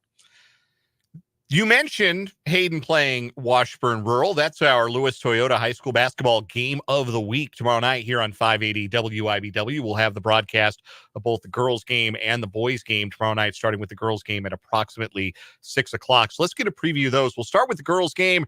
The second-ranked team in Class 3A, the seventh-ranked team in Class 6A, Washburn Rural. What's the most intriguing part of this matchup to you? Well, I think, Washburn Rural's playing well. They got Zoe Camfield back now. They got one of the best freshmen probably in the state in Maddie Vickery. They got some good defensive role players. I think Rural's playing well. They're 5-1 right now. And their starters only played a half the other night against Junction City, so they'll be rested. The key for Hayden is an obvious one, to try to bounce back from that loss to Emporia. I think, they'll be at home. Hayden will be at home. I think they'll give Rural a good battle, but, they're going up against the Kevin Bordewick team that's been a fixture in the championship game here the last few years. So it'll be tough for the Wildcats, but I think it'll be a good game. It seems like there's some kind of assembly line that just rolls talented freshmen into that Washburn Rural program. It was Carly Batchelor, there was Brooklyn DeLay, and now they look like they've got another one in the post in Maddie Vickery. Have you got a chance to see her play yet? Yes, I did, and I really like it. She's a post type player, but she can go out on the floor. She can shoot the ball. I think she's got a chance to be every bit as good as those others you just mentioned, which is really saying something. Let's focus on the boys' game. You mentioned Hayden might be a little short-handed. They're dealing with some injuries. Washburn Rural has also been dealing with injuries quite often early this year. They're still looking for their first win, though they were very close to getting it last night against Junction City before ultimately succumbing by 3 points. What is your read on this matchup? Well, what are you looking forward to seeing from these two teams tomorrow night? Well, I'm not going to make a prediction, but I do think Washburn Rural seems to be getting closer and closer to that first win. And of course, that was an undefeated Junction City team they played within a possession the other night. So they're knocking at the door. The key for Hayden is make them keep knocking at that door one more game. Hayden's still a very respectable 4-2 despite the injuries. So I think they just want to, and they didn't play real well another night against Emporia, particularly after losing Dom Ridley. So they have they have a lot of pride and they want to bounce back. So it's one of those games that's very important for both teams. And both teams are looking for their first league win as well. I really like both those coaches. I think Alex Hutchins for Rural and Trey Brown for Hayden. I'm very impressed with the way they run their programs and the way they engage in the games. And I think it'll be a great matchup. We're joined by Rick Peterson of TopSports.News for the Lewis Toyota High School Whip Around here on 580 Sports Talk. We do it every Thursday at this time on the program. Get all of the insight into Shawnee County prep sports from Rick Peterson. You can find his work again at TopSports.News. Some really good boys games on the docket tomorrow night, so much so that I had trouble figuring out which one I wanted to call attention to first. I'll start, though, with the Battle of Unbeatens in the Meadowlark Conference. Highland Park playing host to Atchison. Atchison last year was the only team that looked like they could run with Highland Park in the Meadowlark, and Highland Park beat them both times anyway. Highland Park's only played 3 games, though, so I got to imagine that Mike Williams' squad is chomping at the bit to go play some more games as 2024 gets underway. I think Mike's team's chomping at the bit to play, but also probably, especially for Coach Williams, chomping at the bit to get a really good game. Every team needs to be tested, and I think this shapes up as a good test for the Scots. And let's face it, we're only like 2 weeks away from the TIT, so I think they want to be battle ready for what should be a really good TIT at Hayden in a couple of weeks. So I think this is a very important game for Highland Park. Until somebody beats them, they're the team to beat in that conference. So, and they will finally be at home. So I think it's a game they're really looking forward to. Topeka West got a big one, too, in their league, the United Kansas Conference. The Chargers play host to unbeaten DeSoto, who's ranked 4th in Class 5A by the KBCA. Intriguing test for Rick Bloomquist's squad. There have been some highs and some lows for West to start, but they're 4-2, and at their best, I think they're as good as anybody. They are. They're still really young, and so I think that's the thing about youth. There's some unpredictability, and we've seen that. I saw them play Junction City, and they played a really good first half, and then didn't play well in the second half and got beat. I saw them play Shawnee Heights, and they didn't play as well as Coach Bloomquist would like. On the other hand, I've seen them play some really good games against Seaman, against Pacer Linwood. So he hit the nail on the head. It's been a little up and down, but that goes with a bunch of younger kids trying to find their way. But hey, same with Coach Darding, but with Coach Bloomquist, They love to have that time over the break to get in some extra practices, and I'm sure they'll be ready to go. The best girls matchup in the area this Friday night, I think, is in the Mid-East League. I would argue that it's Rossville at Riley County. Rossville, of course, dropped their first game of the season to Silver Lake just before the holiday, the unbeaten #1 team in Class 3A. What do you think Rossville's chances are to bounce back on the road against an always tough Riley County team? Oh, I think they got a good chance to bounce back, but Riley County is always tough, as you said. I like, I like that Rossville team, and I think it was a little closer game than the final score indicated against Silver Lake. But Riley Dick's playing very well, and they got a bunch of other really good players. Kenzie Perrine's just a floor general, and I think Emma Mitchell's a very, very good player. So I think they're ready to go. I think.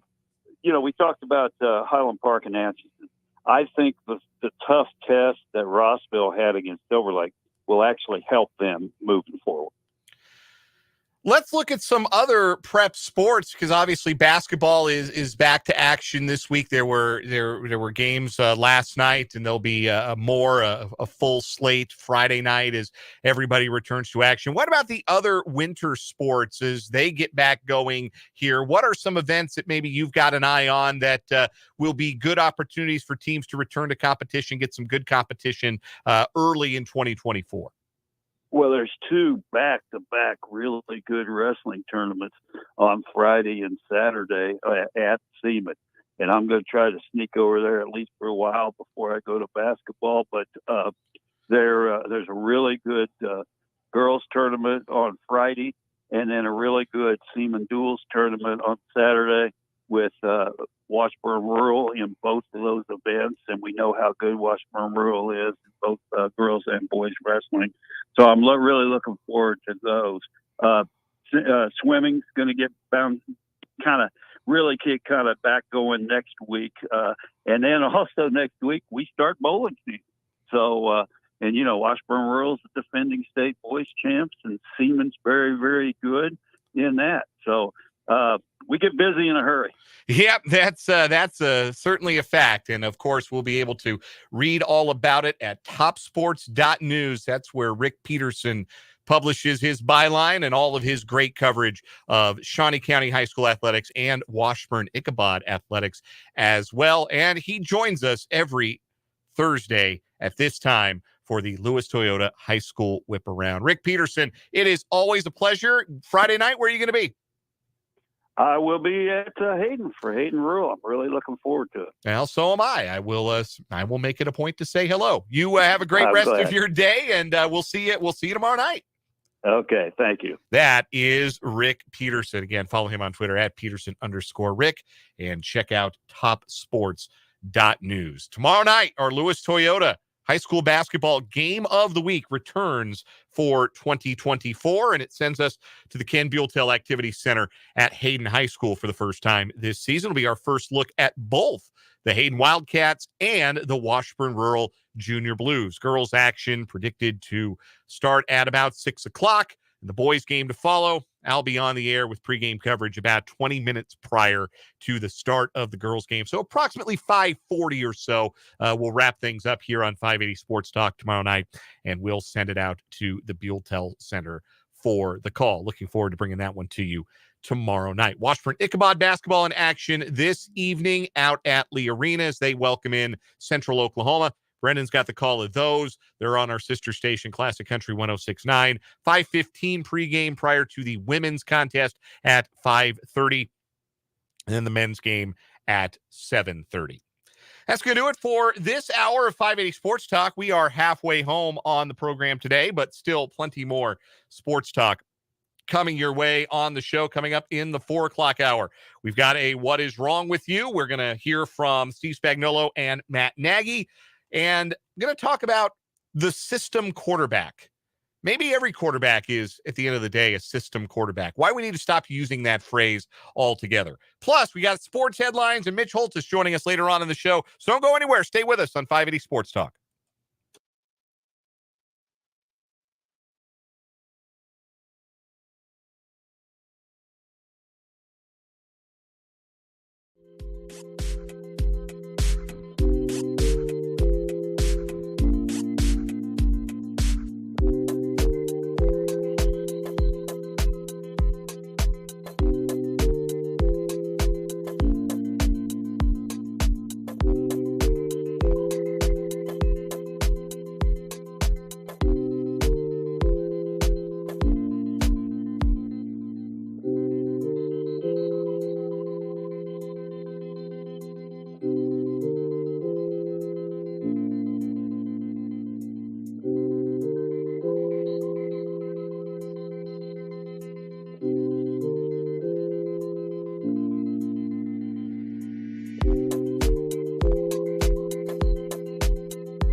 Let's get it. 580 Sports Talk coming at you on a Thursday.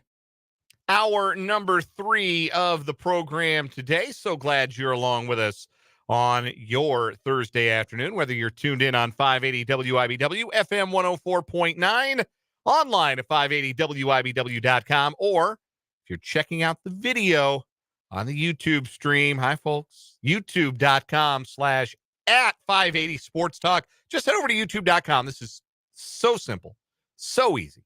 Search 580 Sports Talk, 580 Sports Talk. That's going to pull up our page. You can subscribe. We always appreciate when you subscribe. You make that number go up. You subscribe, brings all of our videos, any video content that we do, right to your front page on YouTube.com, so you don't have to go digging for us every time. And you can watch the show live. You can participate in the live chat. We always appreciate when we have folks in the live chat chatting along with us and contributing to the show in that way. Or you can watch the archived edition of the show when we're done. You can rewind while we're live and catch what you missed. All that good stuff. Lots of options, lots of things that you can do, lots of ways that you can interact with the show, and one of them is via YouTube. You can also text the program, and we'd love for you to text the show at 785-272-9429. Shoot us a text, 785-272-9429 is that number, and we will hear from you in that way as well. So, lots to discuss on the program yet today. Just got the Chiefs participation report out. Looks pretty obvious which of the big guns are going to sit this week at this point. Don't know if Travis Kelce's going to be one of those, but probably not going to be L'Jarius Sneed or Chris Jones. Probably not going to see Rashee Rice. They were 3 of the 5 Chiefs who were held out of practice today. Donovan Smith, Kadarius Toney also did not practice. Isaiah Pacheco was limited today. He did not practice yesterday, but was limited today. So that participation report is out. We'll go a little further into that. We'll get you the Chargers version of that in headlines in the 5 o'clock hour. Also in the 5 o'clock hour, Mitch Holthus will join us, the voice of the Chiefs. We'll check in. Been a minute since we've heard from Mitch, with the weird holiday scheduling and everything. So looking forward to catching back up with the voice of the Chiefs ahead of his trip to Los Angeles to call the action as the Chiefs take on the Chargers in Week 18. Coming up in this hour, we're going to hear from the coordinators, Nags and Spags. Matt Nagy, Steve Spagnuolo, both spoke to the media earlier today. We'll hear from both of them. We will also bring you What Is Wrong With You, sponsored by Top City Metal Supply. 2 new stories today, trying to take down Bobbing for Fries, our current weekly champion for the first competition week of What Is Wrong With You of 2024. Got a couple of good stories on deck for you today there. But I wanted to start this hour with a thought I had watching the college football playoff. I had a thought. I was watching Bo Nix so I was watching football on New Year's Day is what I was doing, and watched a lot of college football on New Year's Day. I'm sure many of you did as well. And I was watching Oregon manhandle Liberty. Liberty came out and they scored first. Oh, scrappy little Liberty. They might hang around, and then Oregon beat them by 1,000,000 points. Made Brendan a lot of money, as he was only happy to tell you on Tuesday's edition of the program. But I was watching Bo Nix, and there are some who project that Bo Nix will be a first-round pick in the draft. And over the course of the game, they were tracking his completion percentage for the season, because it was like right around where Mac Jones had set an all-time NCAA single-season record for completion percentage in his final year at Alabama. And with every pass that Nix either completed or didn't complete, they would show the number in the corner of the screen. And ultimately, Nix completed enough of his passes to set the all-time record and break Mac Jones's record. But it got me thinking about Mac Jones, who is probably never going to be a starting quarterback in the NFL again. Kind of a grim way to put it, but it's true. Mac Jones is very likely to never enter the season as a team's starting quarterback on purpose ever again. And coming out of Alabama, he was fairly well regarded, and obviously he was the 15th overall pick in the NFL draft. Bill Belichick, of all people, thought that this was somebody who could be a quality starter in the NFL. You remember Mac Jones' first season as a starter? Patriots went 10-7. And Mac Jones, whose whole thing had been accuracy, hence the career completion percentage or the single season completion percentage record, he completed 68% of his passes as a rookie for 3,800 yards, 22 touchdowns, did throw 13 picks. That's more than you want. But above average quarterback rating, above average QBR. He was second in offensive rookie of the year voting, and he made the Pro Bowl. It was a successful rookie season for a starting quarterback. Like, he didn't come and light the league on fire like we've seen some rookie quarterbacks do in history, but it also wasn't like Peyton Manning throwing 28 picks as a rookie either. Like, it looked like there was something there, the foundation for success for Mac Jones. And we've seen over the last 2 years, Jones's quality of play erode. His QBR has gone from 51 to 38 to 37. His quarterback rating has gone from 92.5 to 85 to 77. His TD to interception ratio from 22 to 13 to 14 to 11 to 10 to 12. He's thrown more picks this year than touchdowns in his 11 games. And again, I would be very surprised if Mac Jones is ever again some team's starting quarterback entering a season. But why was I thinking about this? And in what context? Like, there's a point here. I'm not here to play the world's smallest violin for Mac Jones, who still is handsomely compensated to play the position. And I think he's going to hang around a very long time as a backup. I don't think that, he's got to, fill out an application at the local Golf Galaxy or anything like that. But I thought about it in the context of putting a quarterback in position to succeed, putting them in a good system, as it were. And for so long, we have used the term system quarterback as a pejorative.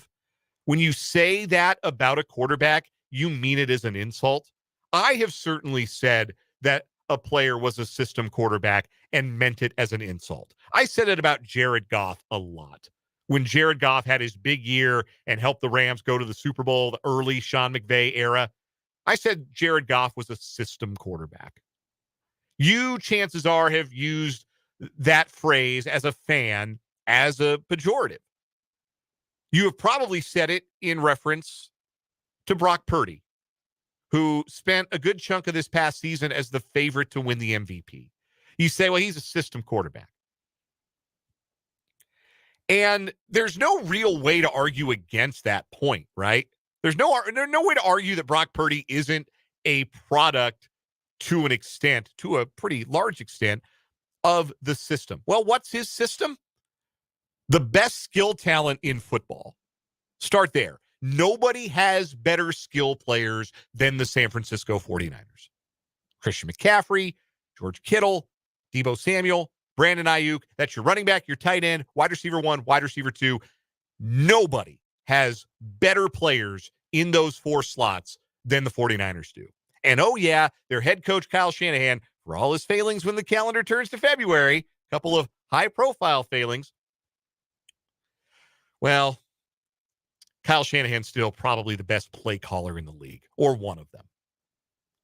So yeah, Brock Purdy is a product of his system. You know who else is a product of his system?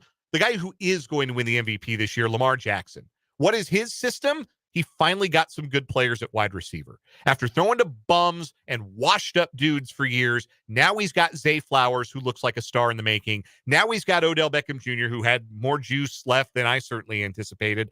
He's in now a new play calling system. Todd Monken has been able to be a little bit more creative after the Greg Roman offense had gotten a little stale for Jackson and the Ravens. And now Jackson, who we already know is manifestly as gifted as any quarterback in the league as evidenced by the fact he's already got one MVP. He's going to win another one. You know who else is a system quarterback right now? How about Joe Flacco? Let's talk about him again. Joe Flacco, who looked as cooked could be, playing for the Broncos and playing for the Jets from 2019 to 2022. Looked totally fried. Looked like it was time to go home and be a family man for Joe Flacco. And now, at 38, this former Super Bowl winner is reborn in a play-action-heavy offense with a star wide receiver in Amari Cooper and a star tight end in David Njoku. System quarterbacks, all of those guys. But it's not a pejorative. Every quarterback that comes into this league can play. I know, controversial, right? Like every one of these guys, they were the man in high school, start there, and the vast majority of them, superstars in college. You have very, very rare exceptions to that rule, right? Like Matt Castle never got off the bench in college. Well, he was backing up Heisman Trophy winners. Turned out that he could play a little bit too, and was an average starting quarterback in the NFL for some years. But the flip side of this are the Mac Joneses of the world, who were good enough to set records in college and good enough to have a solid rookie season for a Hall of Fame coach. What happened? What changed in year 2 for Mac Jones? The guys in charge of the offense. Year 2, his offensive coordinators were Matt Patricia and Joe Judge. No quarterback would have had success. And it's not just quarterbacks who have had bad years, quarterbacks who've had down years. Let's look at number 15. Let's look at the best football player in the world. Let's look at Patrick Mahomes. Having a down year because the system around him has not included this year enough wide receiver talent.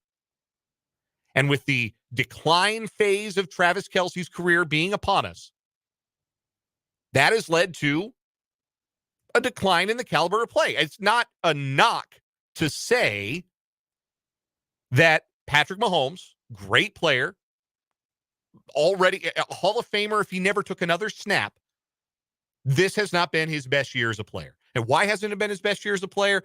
The system has, in a way, not been up to par around him.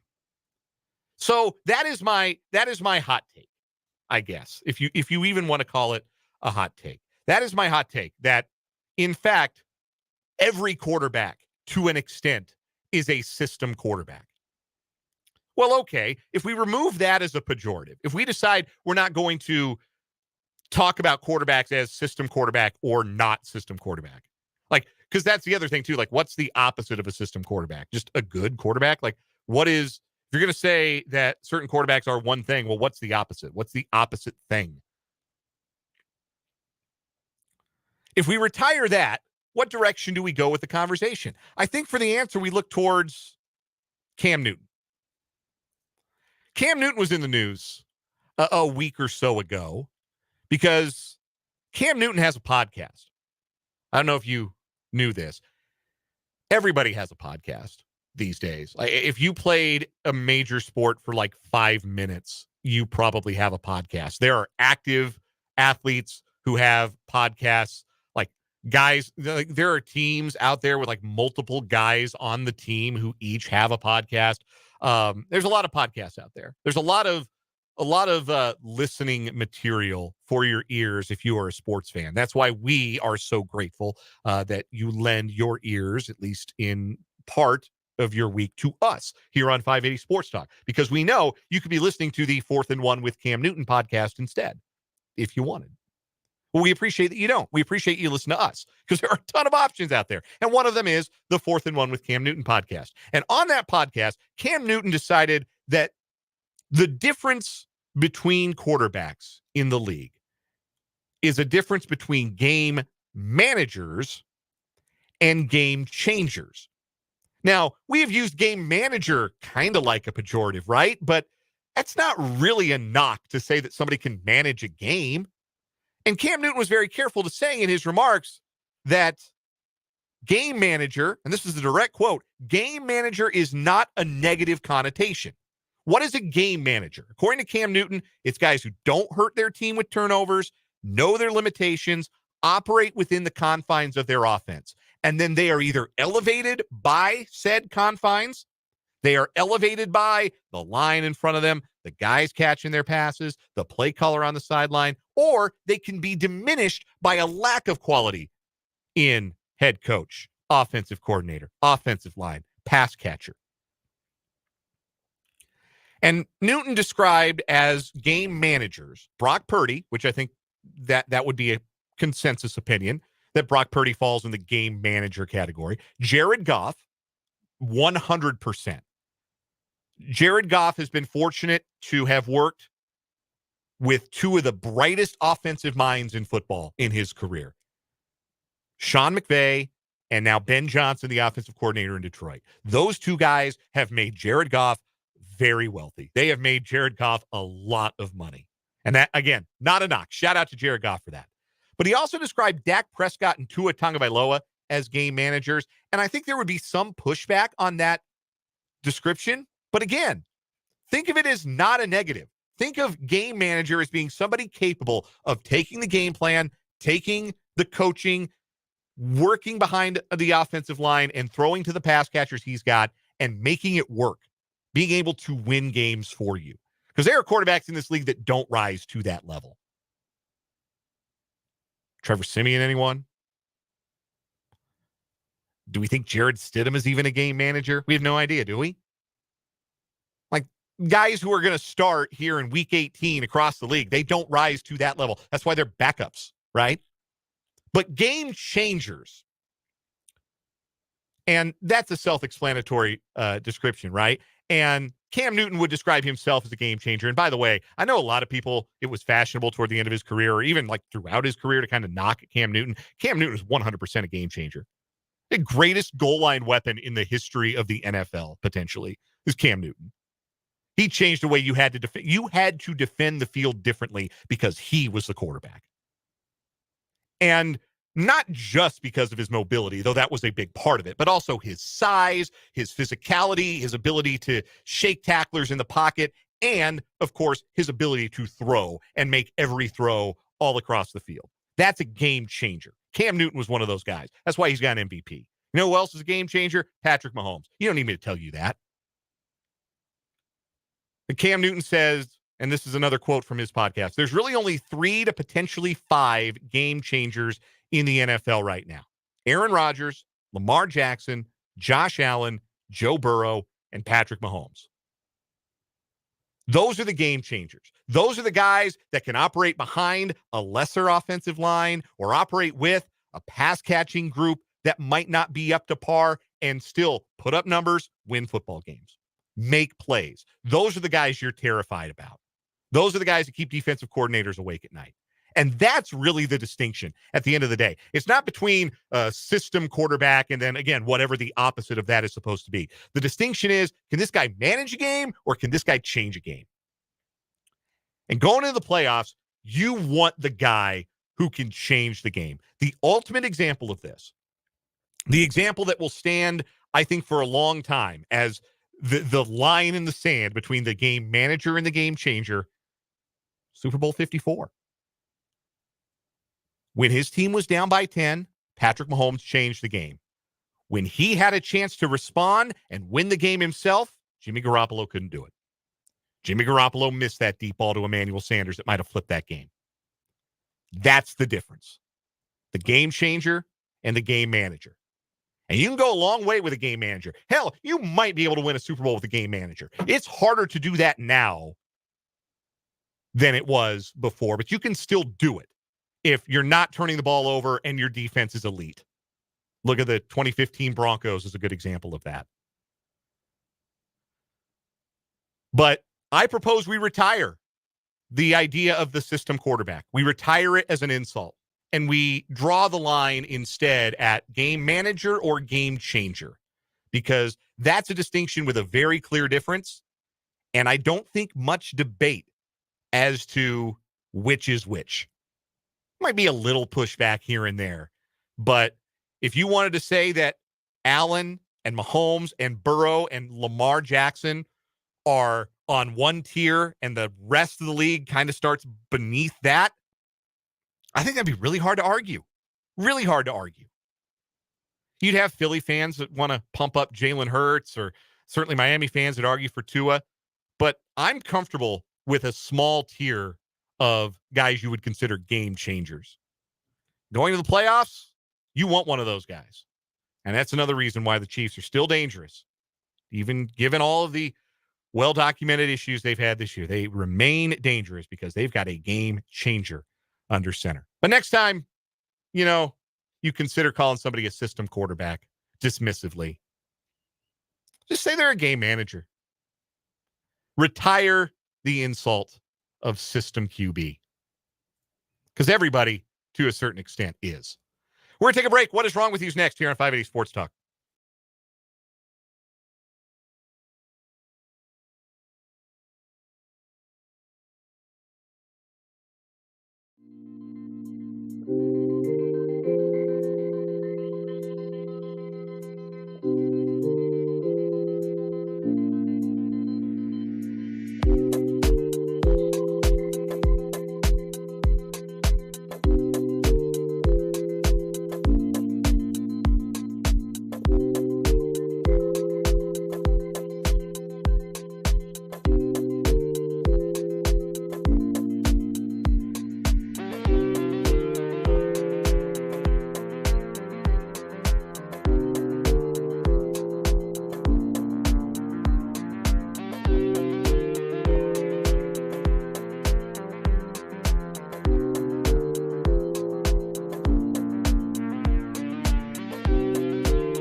Morning. What is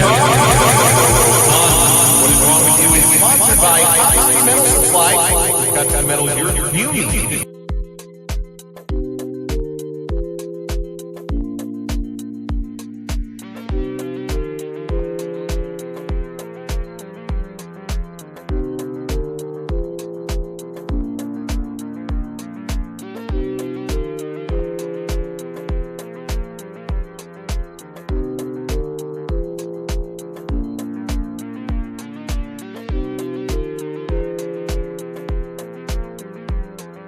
Through the magic of radio for this segment, Brendan Wierzinski. Brendan, we'll let you go first today as I've got the ball here. I'm going to pass it to you for our first story as we try and see if anyone measures up to Pastor Dwayne Waden making the 34-year-old fry cook at his wife's McDonald's bob for fries. Go ahead, Brendan, with your first story. Okay, well, admittedly, I will start this by saying I saw your story first today and thought, oh, this is great. And then realized you had already selected that story for today. So my second choice is going to take us to Philadelphia and Delaware County as well, where a robbery suspect in a police pursuit that spanned from Delco into the heart of Philly ended with the man being arrested after he returned to an SUV to pick up his pet dog. So we go to Upper Darby Township Police, who put out a description of a white Dodge Durango used in a smoke shop robbery and two men and a woman who were believed to be involved on Tuesday night. Upper Darby officers pulled over a vehicle matching the one from the robbery overnight, according to a police spokesman, that's spokesman Bernhardt. Now, the chase, or as officers approached, there began a chase. The offenders took off at a high rate of speed, and the chase entered Philadelphia proper before finally ending near 23rd Street and Market Streets in Center City. The people in the SUV ran off, and police, well, they gave chase. They caught one of the people a block away. Another suspect was captured after Philly police say he returned to the stopped SUV they escaped from because he had to retrieve the dog that was left inside. Now, a woman was also arrested but was released because she cooperated with investigators. They also found a pair of guns during the arrest. So, really, you're in a lose-lose situation here. But one, don't steal a car and don't rob the place. But two, you either take the dog with you or you got to leave the dog behind. Why is the dog with you in the first place? Yeah, why are you making the dog an accessory to your crime? That's not very cool dog ownership. On the flip side, this goes to show the adage, even bad men love their dogs. Yeah. That he would not chance leaving his dog behind, even as he had more pressing concerns. Generally speaking, he had none in his head more pressing than making sure his dog was okay. And that goes to show you that his priorities were simultaneously in the right place and in the wrong place. So why not take the dog with you originally? I guess that's fight or flight. But then if you weren't worried enough about it in the first place when you took off, why would you go back to the scene of the crime? Yeah, I guess, like, if you took a dog to do a robbery with you, chances are you take the dog everywhere. Already stupid. Why would you bring an animal that barks sometimes uncontrollably to a place where you're trying to secretly steal stuff? Wouldn't be on my checklist. If I was trying to do a robbery of any kind of place, I would say, okay, I've got my tools of the trade here, maybe my crowbar, maybe, a big sack to stuff things in. Apparently your guns. Yes, maybe your the heat. You got the heaters on you. Yeah, it would not occur to me to say, you know what else I have to have? Spot. I got Fido got to come along. I have to bring Rex with me because I just want them to see how cool Dad is. Dad's going to pull a robbery and the dog will respect me. No, that's not really how it works. So, but again, if he was aware enough of the presence of the dog in his life to want the dog to be with him in the car as he commits this crime, why wouldn't he then right away say, oh man, I've got to shake the cops and we got to do it on foot and Spot is coming with me? That's what I would do. Also, I do have very little respect to maybe no respect at all for this trio of robbers, considering the woman who was involved, she sang like a canary right away to the point where they just let her go. Yeah, she not about that life at all. And clearly not all that organized with the dog situation either. So not a very well thought out robbery. Yeah, you got to know. You got to be pretty certain whether or not your accessories are going to do any snitching before you decide you're going to do a crime. If we get to the high-speed chase portion of this robbery, what is the plan? There is only plan A. There is not plan B. No. Clearly not on the same page. Well, if more criminals had plans B and C, we would have fewer of these stories. So I'm grateful that that does not happen generally. For my story, we go to the spiritual home of what is wrong with you. We go to the state of Florida, Spring Hill, just north of Tampa. We meet Kelly Figueroa, 58-year-old woman who was hammering down stakes on her property on December 29th in preparation to install a fence when she got into a conflict with a neighbor. The neighbor and Figueroa have apparently had a long-standing dispute over property. Deputies arrived after the police were called, and Figueroa said she had been involved in several incidents with her neighbor amid a property line dispute and said she was placing the stakes in her backyard when her neighbor approached and pushed her. The neighbor's son told authorities not so fast. Actually, it was Figueroa who pushed the neighbor before hitting the neighbor with the hammer she was using to place the lawn stakes. The neighbor had some swelling and bruising on the left wrist. The argument began when Figueroa was accused of placing stakes on the neighbor's property. She said the neighbor's injuries would have occurred while she worked in her own yard, and her allegations were false. Police aren't buying Figueroa's side of the story. They arrested her and have charged her with aggravated battery with a deadly weapon. She was released from jail after posting a $5,000 bond. So you remember the Celebrity Jeopardy skits on SNL? Yes. With Will Ferrell as Alex Trebek? Yes, of course. Classics. Comedy gold. Classics. So there's one that they have Jeff Goldblum, Sean Connery, and Minnie Driver as the contestants. Okay. Yeah. And the category is show and tell. And Alex Trebek pulls out a hammer. And it's just tell me what this object is. Mini Driver calls it a popsicle, and then Jeff Goldblum can't come up with the word pillory. And then Alex Trebek, Will Ferrell goes, it's a freaking hammer. If I was involved in this situation, and she said, no, she caused her own injuries working in her yard, and I point to this large bruise all over my wrist, I'd go, it's a freaking hammer. Yeah. What do you mean I got this myself? Yeah, no chance. How is that possible? Swelling and bruising. Oh, yeah, that's a common lawn injury that you can suffer working in the garden, is to nearly have your wrist broken by a hammer. A swollen, bruised wrist. I love stories that contain like long-standing disputes over property lines because, like, for one, you would think that somebody would have stepped in and maybe solved that problem. Maybe an HOA, maybe something like that would have settled that matter.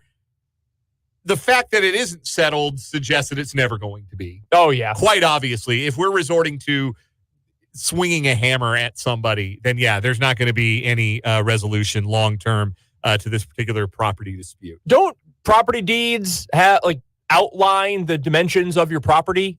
You would think, right? Yeah. Like, again, I have not had any, like, my neighbors are very pleasant people, and we have not had any disputes over where we can and cannot build a fence.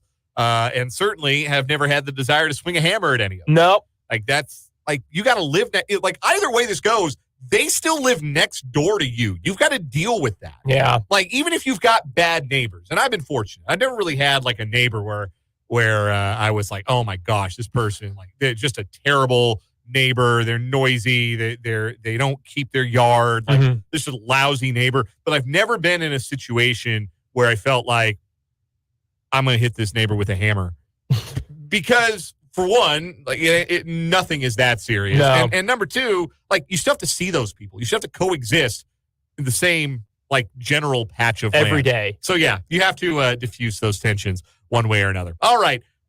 Two good stories today. I'm going to say that the guy who went back for his dog wins today. I really enjoy the thought of this guy is trying to elude the cops, but he just cannot leave the dog behind. He has to go back for the dog. He was in a moral quandary. Yes, it really was a moral quandary and should not have probably taken the dog in the first place. However, I cannot rate that one above the 57-year-old man of God who said, oh, you're going to disrespect my wife at the McDonald's? Here, taste the deep fryer.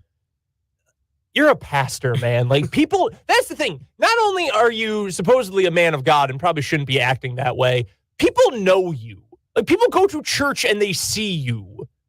Why would you want this to be the thing you're now known for? You know, those WWJD bracelets are not quite as in fashion as they used to be. Maybe they need to come back. Maybe Dwayne for Wade this guy needs to refer to one. So Dwayne bobbing Wade. for fries continues on as our What Is Wrong With You winner for the week. We'll see if it's our first weekly champion of the year next time on What Is Wrong With You, sponsored by Top City Metal Supply. Metal cut to order when you need it. Top City Metal Supply on South Topeka Boulevard, halfway between Frito-Lay and Forbes Field. When we come back, we'll hear from the coordinators, Nags and Spags, coming up on 580 Sports Talk.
442 on 580 Sports Talk. Dan Lucero with you. Apologies for the technical difficulties during What Is Wrong With You. Your boy, me, hit an extremely wrong button. Here's to that not happening again. As we move forward, we want to hear from the coordinators. Chiefs offensive and defensive coordinators spoke to the media today, as is generally the custom. Let's hear from them both. First, offensive coordinator Matt Nagy. Do you feel that you got some things back on track from last week that now you can go into the playoffs knowing that you won't have your full starters playing? I think it was good for us to be able to do what we said, which was try to eliminate and reduce the penalties, the turnovers. We of course had the sack fumble, which was big and early in the game. So you want to make sure you reduce those and eliminate them, and we know that we have to. They ended up getting points from that. And I think the rest of the game there, we were much better with the penalty part. We did have the one illegal procedure from empty that you'd like to erase. But for the most part, the penalties, the turnovers, I thought Patrick did a great job decision-making when stuff wasn't there, being smart with what he did with the football.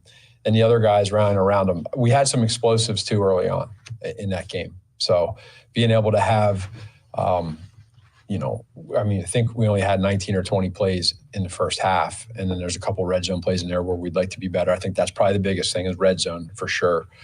But I thought the explosives was good for the guys and for us to be able to get some bigger plays, bigger chunks early on. And it started, unlike the previous week on the first play, this past week, it started with a 9-yard run, and I thought that was great. How do you keep the momentum going from that when a lot of the starters are not going to get a lot of playing time?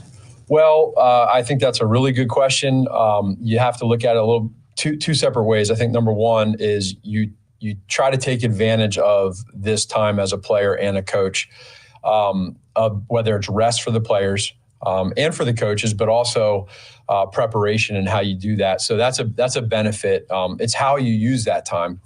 But then to your point too, you want to make sure that you use what you just did last week and don't lose that. I think what we're doing now is with the guys that are playing, we are using that. We are using the fact that, hey, look, when you eliminate penalties, when you protect the football, we can do some really good things. I think we also know that we can be better in the red zone, understanding that. So whether it's a run or pass. So we'll keep it going.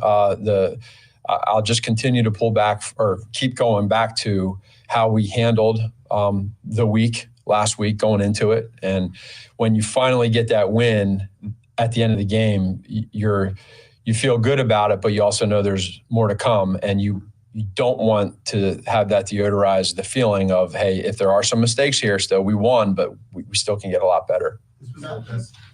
You talked about that Pacheco run to start the game. Yeah. He kind of broke that tackle. He did the line of scrimmage. He really gave you guys a lift last week. What do you miss when he's not in the lineup? Well, when you look at what Pops does, I mean, he's first of all, the football player, he's only going to continue to get better and better. He's learning himself. Sometimes even patience through the hole, when to hit it with speed, when to be patient, let it develop. The tempo of that, he's going to continue to grow. But the one thing he does is go 100 miles per hour 100% of the time. We feed off of that. He's a young kid that's a great personality that all he wants to do is win. And, every team usually has one or two guys on the team that's over the top with the excitement and in a good way. And he's our guy with that. So having a young guy like that brings the juice, not just on game day, but in the practice, after meetings, he's always positive, and I just appreciate that about him. This was the best deep ball game for Pat in a while. Do you sense that that'll be maybe a breakthrough sign of things to come, or more so isolated, like lapse in some of the Bengals coverages? No, I mean, there was obviously we're well aware of the one breakdown that they had, and that's a part of the game. There's probably a lot more breakdowns that go on defense where things like that happen. Maybe not as aggressive, but in our situation, that's been something that we haven't been able to have as many of, and so it is when you're able to, whether it's that or whether it's just, that was a great catch too. It was a great ball. It was a great catch in stride. So when you have those. Whether it's as a play caller, whether it's as a team, whatever it is, it's a breather and it's rhythm. It's being able to have rhythm. It's not first, second, third, first, second, third, first, second, third. There's chunks. And so now you get a big play. Now you want to be more effective in the red zone. But, having 4 plays in that game over 35 yards was good. And that's a start. We know we have that within us. We just got to do it more consistently. Coach, when you said that Patrick did a good job when stuff wasn't there, just wonder if you could expand on that. What would you say he did? Just whether it's taking off and running, there's a few plays where it wasn't there, he took off and run, or if there is a time where there is a play that's there and he feels fast in the pocket, gets off the progression. Now it's don't take a bad sack, right? A coverage sack, throw the ball away. He had 2, they brought 2 nickel pressures to the field in a bunch set, and he's play actioning and turning around, and there's 2 guys in his face right away. Being able to get the ball off and not take an 8 to 10 yard sack, that's a smart decision. 3rd and 10 plus in the red zone, one of the hardest plays in football. Making sure you don't, throw into coverage and make a play where it takes points away, a turnover, and being okay. That was a game where we chipped away. We chipped away with 3 points, obviously 6 field goals, but he understood that, and I think that this is something that's a benefit of his growth, along with Rasheed. Rasheed had a play last week that he grew on from the previous week. When you see that kind of stuff, that's awesome. You love that as a coach. You love it as a player. Matt, a little bit different type of season for Pat this year. Mm-hmm. So that's Matt Nagy, some of his comments from earlier today at One Arrowhead Drive. Cut that a little short because we want to bring you some Steve Spagnuolo audio as well. The Chiefs defensive coordinator spoke to the media earlier today, and here's what Spags had to say. Steve, you're probably going to be playing some young guys on Sunday. Anybody in particular you're eager to get a look at? Sure, all of them that don't normally get in there. But, I tell you what's going to be the hardest thing is, some of these guys are still going to have to play special teams. But the guys that have typically been on special teams, Jack Cochran, right, Cam Jones, those guys will play. Leo will probably play a little bit more. On the back end, Dion Bush, right? And he's played for us before, right? He's been when guys have gotten hurt. Anxious to see those guys. Up front, Felix, BJ, if we get him there, Malik, if we get him up and, on the active. I always love watching Derek and Turk play, Neil will be probably inside there. So all of those guys would be excited to watch play. Now, during that, I'll be praying nobody gets hurt. That'll be the thing, right? And listen, it's a blessing and a curse, in my opinion. Like, it's a blessing to be in this position. It's just tough navigating, wanting to win the game and stop people when you get some different moving parts. We asked you a few weeks ago about the slow starts defensively. Yeah. Now you're a little bit farther down that road. Yeah. Is anything you can put your finger on there? Not really. I will say in this particular game, and I addressed it with the guys on Tuesday, I felt what got us in this game were the third downs.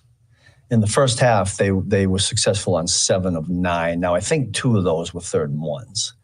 So that leaves us with 5 losses on 3rd and whatever. And there were, in those 5, I watched them on Tuesday with the whole group. It was a discipline thing here and a discipline thing there. One, the quarterback got out and he probably beat us with his feet. But so those things early in the game on that down are really important, because if you win that and you don't have the undisciplined thing happen, maybe you get them to punt the football, and then maybe the score is a little bit different. Now, I was proud of the way they came in the second half, because I think they were 1 for 7 in the second half, and that was huge. So we got to give the guys credit for adjusting and taking the coaching on the sideline and being able to do what we did in the second half. Coach, on the playtime thing, I mean, how much is it for evaluating what roles can be in 2024, or could it be a situation where some of these guys could work themselves into even marginal playoff roles? Yeah, my mind's not on 2024. Like I really haven't thought of it that way. To be quite honest with you, I still keep the respect of the people we're playing. There's guys out there that are good football players we're going against. I'm impressed with what the quarterback can do, the tight end. The running back is still a really good player. So we're not going to go out there and think this is going to be anything other than trying to get an offense, preventing an offense from scoring points, quite honestly. And the rest of, will there be tape there to look at later on? Yeah, but this is about defending an offense. You mentioned the tape, the tape of you. So is this a day where you experiment because the win-loss doesn't matter? Or is it a day that you hide things? It's good. That's a good question. There'll be a little bit of both. Probably a little bit of both. I mean, I'd be honest, if I have an idea in my head, which I've got a few now, I don't know who we're playing, but I probably won't throw something out there that we think we might use. But and there might be some experimentation in there. Yeah. Do you do anything maybe different this week, end of the year? I know a couple of years ago when it was a similar situation. You weren't here yet, but Andy let Matt Nagy do more, stuff like that. Do you have different responsibilities in a game like this for maybe some of your younger coaches and have them do some other things, or do you just kind of keep it regular? I tell you, I kind of took the approach this week, did it with the players and the coaches. I mentioned this morning. We're only 10 days away from playing our first playoff game. And so I said to the guys on Tuesday, at that time it was 12 days away, that's quicker than you think. Like this game's in between, so it feels like it's a little bit longer. But my point to them was, let's stay in your routine. Don't lose your edge. Keep doing the things like you normally do every week. I mean, I use this example. If any of us were going to be in the Olympics next Sunday, and we had an individual event, we were going to use a high jump or something, we'd be working our butts off right now. Now, we might take a couple of days off before, but it's no time to stop working at it. So getting back to your question, there were some a little bit different things with the staff, but for the most part, we stayed on the same routine so that when Monday comes, we just get right back on it and roll. And I've asked the players to do the same thing. Like, some of the guys know that they may not play a lot, but to a man, because I asked them to do it in the unit meetings, they're still taking notes on the Chargers. They're just in the routine. So that is Steve Spagnuolo, some of what the Chiefs defensive coordinator had to say at one Arrowhead Drive earlier today. So we get a chance to get caught up with both of the coordinators ahead of what will really feel like a preseason game for the Chiefs. It's just pre a different season, pre the real season, pre the season that matters the most to an organization like the Chiefs that now measures success by Super Bowl championships, AFC championship game appearances. Getting here, not good enough. And there's no incentive to improve the seed. There's no competitive integrity at stake on Sunday. It's just a game that you got to get through so you can get to the ones that matter. And the Chiefs will be sitting a lot of guys. You heard Steve Spagnuolo in particular talk about guys who are going to get extended snaps, whether that might be Neil Farrell, who the Chiefs traded a 6th-round pick for him before the season, and he's been inactive all year, essentially. We've barely seen Neil Farrell get on the field. And he was worth a 6th-round pick for this coming year. And Chiefs must have seen something they liked. Maybe we'll finally get to see it. Deion Bush is going to play a lot. Jack Cochran's going to play a lot. There were a lot of guys that were mentioned. So clearly the Chiefs are going to stay off of the big guns coming up on Sunday. We'll give you a fuller picture of what the participation report looks like for both the Chiefs and the Chargers, plus lots of Big 12 notes and some Pro Bowl news as well. That's coming up in headlines. Plus, Mitch Holthus will join us in the 5 o'clock hour. So stick around. This is 580 Sports Talk.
Let's get it. Final hour of the day here on 580 Sports Talk. Dan Lucero hanging out with you solo the rest of the way today. Brendan Dworzinski getting ready to tip off Washburn basketball at Lee Arena. Washburn hosting Central Oklahoma. Broadcast starts in about 10 minutes over on our sister station, Classic Country 106.9. So it's me the rest of the way and all of you, and we appreciate you, the royal we, the collective. I appreciate you tuning in here on 580 Sports Talk, whether you're listening on 580 WIBW, whether you're on FM 104.9 in the greater Topeka area, whether you're listening around the world on the web at 580WIBW.com, or whether you're checking us out on the YouTube stream. Hi, gang, YouTube.com. Search 580 Sports Talk. Subscribe to the YouTube page. Watch the show live or archived. And we sure appreciate those of you who do that. You can participate in the live chat on YouTube. You can also hit us up on the text line. Text line is wide open this hour, 785-272-9429. Mitch Holtis is going to join us in about half an hour or so. We'll get Mitch on the horn and be excited to have him join us and catch up with Mitch. Been a couple weeks since we have spoken to him. We'll get Mitch's thoughts on the Chiefs' AFC West clinching win over Cincinnati and what Sunday is going to look like for the Chiefs. Although I think, have a pretty good idea what it's going to look like. And we'll go ahead and we'll start our 580 Sports Talk headlines right there. We have a good idea because of who the Chiefs are holding out of practice this week. 6 players listed as DNPs today for the Chiefs. Chris Jones, Rashee Rice, and L'Jarius Sneed were DNPs for a second consecutive day. Jones is listed with a groin injury, Rice with a hamstring injury, Sneed with a calf injury. Also not practicing today, Donovan Smith, who was a full participant yesterday, coming off of that stinger. He hasn't played, of course, in a couple of weeks, but he didn't practice today. Kadarius Toney also didn't practice today after he was limited Wednesday with hip and ankle injuries. And Trey Smith was sick today and did not practice. That makes 3 players for the Chiefs that have been listed on the report with an illness this week. So something might be going around that locker room. Something might be going around your family right now. It is pretty pervasive. I don't know anybody who doesn't at least know anybody right now who is sick. So take care of yourselves out there. Be careful, be cautious, take precautions, and take care of yourself. But Trey Smith was under the weather today and did not practice. The 2 players yesterday who were listed with an illness, Justin Ross and Clyde Edwards-Helaire, they both practiced yesterday and did not have a designation today. So they look free and clear. Travis Kelce was limited for a second straight day in practice for the Chiefs with what is being listed as a neck injury.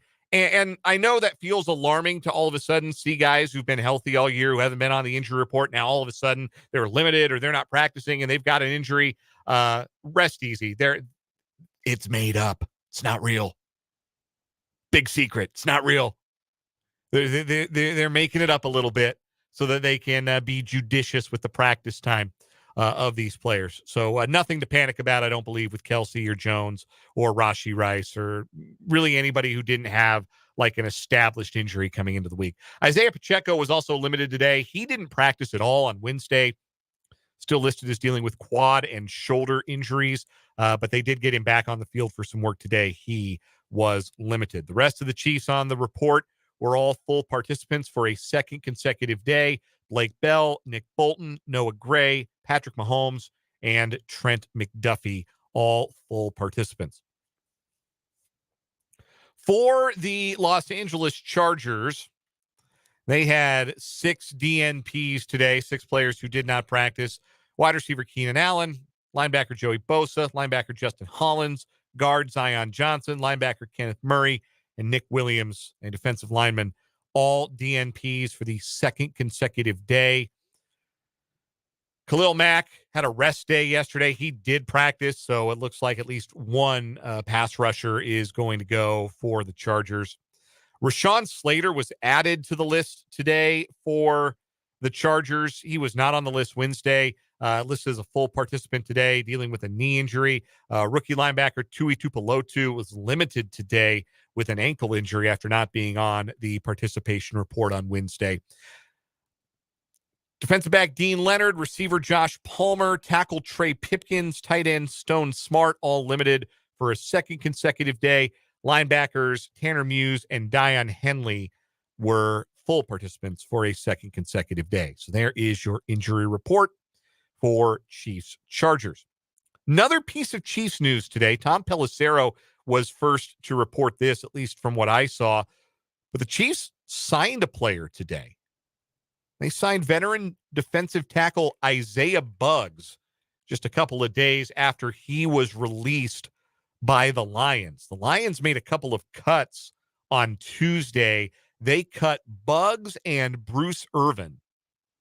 And Dan Campbell didn't really elaborate much about why Buggs got cut, just to say that it's just for the best for both parties, that he's not a Detroit Lion anymore. Now, Buggs had not appeared in either of the last two games for Detroit. He had been inactive, I believe.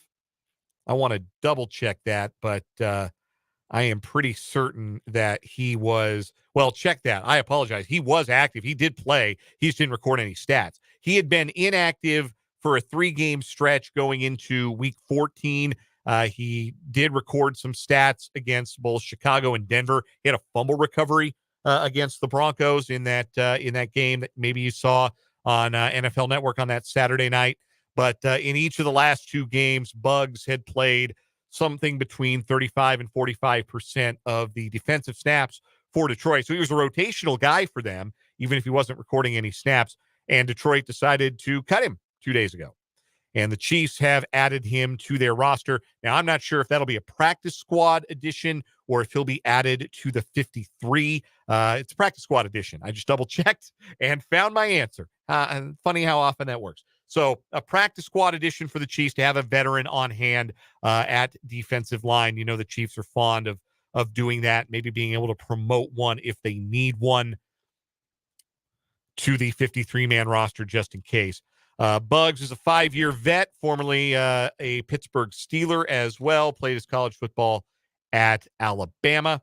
Big body, 6'3", 335. So you're thinking run stuffer, maybe an extra body against a team that the Chiefs might run into that does like to run the ball, maybe like an Indianapolis potentially, or a Cleveland further down the road, if that would, or Pittsburgh, if those were to be some of the matchups. So Isaiah Buggs, the newest Kansas City Chief, that kind of came out of nowhere. Was surprised to see the Chiefs make an addition, but they had the space on the practice squad. And so Isaiah Buggs is the newest Chief. One other NFL note on our 580 Sports Talk headlines. We talked the other day about Dalvin Cook being waived by the New York Jets and suggested that it would be unlikely that a contender would claim Dalvin Cook because he looks like he's just got no juice left. Not only did a contender claim Dalvin Cook, the AFC's #1 seed claimed Dalvin Cook today. The Ravens signing him to their practice squad. Now, I think this story is a little aspirational from Jameson Henley of ESPN, saying that the Ravens signed running back Dalvin Cook, which could provide a boost to Baltimore's backfield heading into the playoffs. Now, they are short a couple of backs. They've lost both J.K. Dobbins and Keaton Mitchell to season-ending injuries this year. They've got Gus Edwards. They've got Justice Hill. Melvin Gordon, Chief Super Bowl champion Melvin Gordon, also on their roster. He scored a touchdown against the Dolphins last week. If you were watching that game to the bitter end, Melvin Gordon scored a touchdown. He's carried the ball 19 times for the Ravens this season. So at best, Dalvin Cook is the 4th running back on the roster, but the Ravens did pick him up. That tells you that, because I do believe the Ravens at 13-3 have the best record in the league. And if the NFL waivers work the way I think they do, that means everybody else passed. We got the worst record. You've got the first right to make a waiver claim. And everybody passed until the very end. And the Ravens said, okay, why not? So Dalvin Cook joining the Ravens practice squad. Let's keep it moving on our 580 Sports Talk headlines. We got some college football headlines to get to, and we'll stay local to start. Big news for K-State today was that what had been reported earlier this week became official. Matt Wells is the newest member of the K-State football coaching staff. He has been hired as the quarterbacks coach, the associate head coach, and co-offensive coordinator, while Connor Riley, who called the plays in the Pop-Tarts Bowl and has been the offensive line coach the last 5 years under Chris Kleiman, has been promoted to offensive coordinator. Not co-offensive coordinator. He's offensive coordinator. Matt Wells is co-offensive coordinator. Here's what Chris Kleiman, had to say.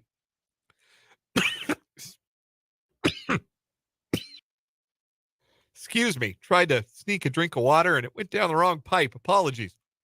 I'm having all kinds of trouble today on 580 Sports Talk. This is why Brendan can't leave me alone.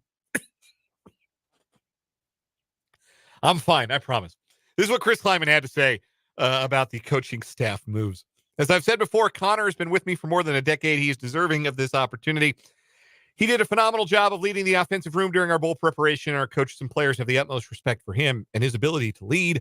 I've known Matt for a very long time. He is someone who will bring a lot to the table as a member of our staff, from head coaching experience to developing some of the top quarterbacks in the game. He will be a great addition to our offensive room and system, providing tremendous X's and O's experience as well as recruiting prowess that mirrors our philosophy of identifying and developing talent. Thank you to the listener from the 913 who dialed 911 on my behalf. I appreciate that, but I do think I am going to survive the segment. So Matt Wells, who had been an offensive analyst or in charge of the offensive analysts for Oklahoma this past year, previously head coach at Texas Tech. Before that, he was a head coach at Utah State. Chris Kleiman has known him for a very long time, as he said in his statement, and he will come in, and I think he's going to be the booth presence for the offensive staff, while Connor Riley, even in his offensive coordinator capacity, will stay on the sideline, giving him a chance to continue to work hands-on with the offensive line. It'd be interesting to see how that relationship and how that working relationship develops between Riley and Wells. So that's the big K-State news. The big KU news. Austin Booker is going to the NFL draft. Austin Booker spent just one season at KU, but boy, did he make it count. Had 8 sacks this last season for the Jayhawks after transferring in from Minnesota, and today announced that he would declare for the 2024 NFL draft. Of all of the guys who've had that decision, that realistic decision to make for the Jayhawks, Booker's the only one that has committed to the draft. And I think this was expected as the season wound down and as Booker had played at such a high level. Obviously didn't play in the bowl game. This was, I think, something that didn't catch anybody at KU particularly off guard. But it's a heck of an example that the Jayhawks can point to and say, hey, look, this guy we were able to develop at a high level. This guy we were able to turn into an outstanding piece on this team in just 1 year, because he transferred in from Minnesota. He hardly played for the Gophers. This was not a finished product that came to Lawrence. He had 2 tackles in 2022 for the Gophers. He had 8 sacks this year for KU. So a developmental success story, to be sure, for the Jayhawks, as Austin Booker declares for the NFL draft. Some other Big 12 news on our 580 Sports Talk headlines today. Oklahoma fired their defensive coordinator today, Ted Roof. The roof has been fired. I waited all show to do that. I hope some of you giggled a little bit. Ted Roof, no longer the defensive coordinator at Oklahoma. He had worked with Brent Venables since 2021 when he was an assistant at Clemson before Venables left to take the Oklahoma job, and Venables brought him over to be his defensive coordinator. Roof is very well traveled and hasn't had the greatest track record of success as a head coach or a defensive coordinator. He's just a guy who's been around for a really long time. So I'm not surprised. Like, if you watched Oklahoma this year, like early in the season, man, that Oklahoma defense, they're doing really something. They're really playing at a high level. And they had some individual guys play at a high level this season, no question about it, but certainly did not end the season on the brightest of notes. Obviously lost Bedlam, lost in the Alamo Bowl to Arizona, and it is described as a mutual parting of the ways between Roof and Oklahoma, which, again, you can read as Ted Roof got fired. So Oklahoma, you're looking for a new defensive coordinator. Be interesting to see what direction they go, if maybe Venables decides to call the defenses. That could be interesting. And one other note from the Big 12, Oklahoma State quarterback Alan Bowman has requested and been granted a 7th year of eligibility. Alan Bowman, who was second in the Big 12 in passing yards this last year,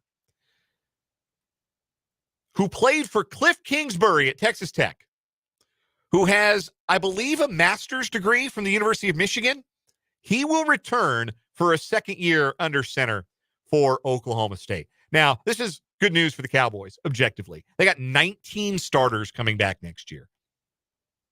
Here's a fun game. Try to guess who's going to be the preseason favorite in the media, the coaches poll, to win the Big 12 next year. It's going to be Oklahoma State. They got a great case. Ollie Gordon is back, might be the best returning player in the conference. 19 starters, your quarterback's back. They played for a conference championship this last year. It might be them. Might be Arizona. Arizona might be a preseason top 10 team. Get ready for that. Utah, going to get a lot of love, I would imagine. Who's going to be the preseason favorite? It's going to be fascinating to see when Big 12 Media Days rolls around this summer. But Alan Bowman is back, and that is, again, objectively good for Oklahoma State. But my question for Alan Bowman is this. Alan Bowman was in the same recruiting class as Justin Fields and Trevor Lawrence. So when Alan Bowman is taking college snaps next year, guys who are his age, his grade, will be starting their 4th years as starting quarterbacks in the NFL. And so my question for Alan Bowman is this. I'm sure college football quarterback, good work if you can get it. But isn't it about time to start thinking about going pro in something other than sports? Aren't we about there if you're Alan Bowman? Keep going back to that old line. A lot of people go to college for 7 years. Yeah, they're called doctors. Or in the modern era of college football, yeah, they're called 2-time transfers. 7 years. He played for Cliff Kingsbury at Texas Tech. But he had a great year last year, and you'd always rather, if you can return your quarterback, you'd always rather do that than break somebody else in. It's always a little easier when you can do that. So salute, Alan Bowman. Follow your dreams, even if those dreams are being the Van Wilder of Stillwater, going back to school for a 7th year. Another college football note here as we continue our 5A Sports Talk headlines. Maybe the best running back in the SEC is headed to the transfer portal. Quinshawn Judkins, star at Ole Miss, announced today, and it was a bit of a surprise that he announced today that he is headed to the transfer portal. Judkins was the SEC Freshman of the Year last 2 seasons ago. This year, he led the conference with 15 rushing touchdowns and was second in rushing. So he led the SEC in rushing yards as a freshman. He was second behind Cody Schrader, Missouri, as a sophomore. And Mississippi's doing a lot of work in the portal, Ole Miss is, and they brought in a lot of guys in the portal. They've worked the portal really hard. But now they're losing Quinshawn Judkins. Again, best running back maybe in the country. And if this feels a bit like free agency to you, there are elements of name, image, and likeness in the transfer portal these days that feel like free agency more than others. Like, some guys are just leaving because they're not playing in one place and they want to go play somewhere else. But some guys leave because, they're homesick. Or some guys transfer because they legitimately want to finish their college career somewhere else. And they got one more year left as a grad transfer, and they're going to take it. But there are times when the transfer portal feels like when a player is out of contract and is testing the free agent waters, and that's what this feels like. Quinshon Judkins is going to get a sizable NIL bag, though how sizable will be interesting, because we are in an age in the NFL, right, where running backs don't matter. Like that's a catchphrase. It's not really true, but we have seen running backs not get paid, not get extensions, not receive deals that captures what they imagine they might be worth in the free market. What does an NIL deal for a star college running back look like? How does it compare to NIL packages for quarterbacks, wide receivers, pass rushers? And if it is not just sizable, but maybe exceeding some of the top quarterbacks in the portal or some of the top other skill guys in the portal, then maybe running back becomes to college football what the center position is to college basketball, where there are great big men in college basketball whose skill set is more valuable in college than it might be in the NBA. Guys like Oscar Tshiebwe from Kentucky, guys like Drew Timme from Gonzaga, guys like Zach Edey or Hunter Dickinson, who decide to stay in school and get sizable NIL money in the process. Maybe this starts a trend for college running backs to stay in school longer if the NIL money is good. Either way, this is one to watch, and I think this will be very telling. What Quinshon Judkins gets and where he goes, I think will be very telling as to the future of NIL in some regards, and I think the future of what running backs can expect to get in NIL. That's going to do it for our 580 Sports Talk headlines. Take a quick break, come back. Got a bone to pick with the Pro Bowl voters. Talk about it next here on 580 Sports Talk.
Bottom of the hour, 5:30 here on 580 Sports Talk. Final hour of this Thursday edition of the show. Mitch Holt is going to join us here in just a second.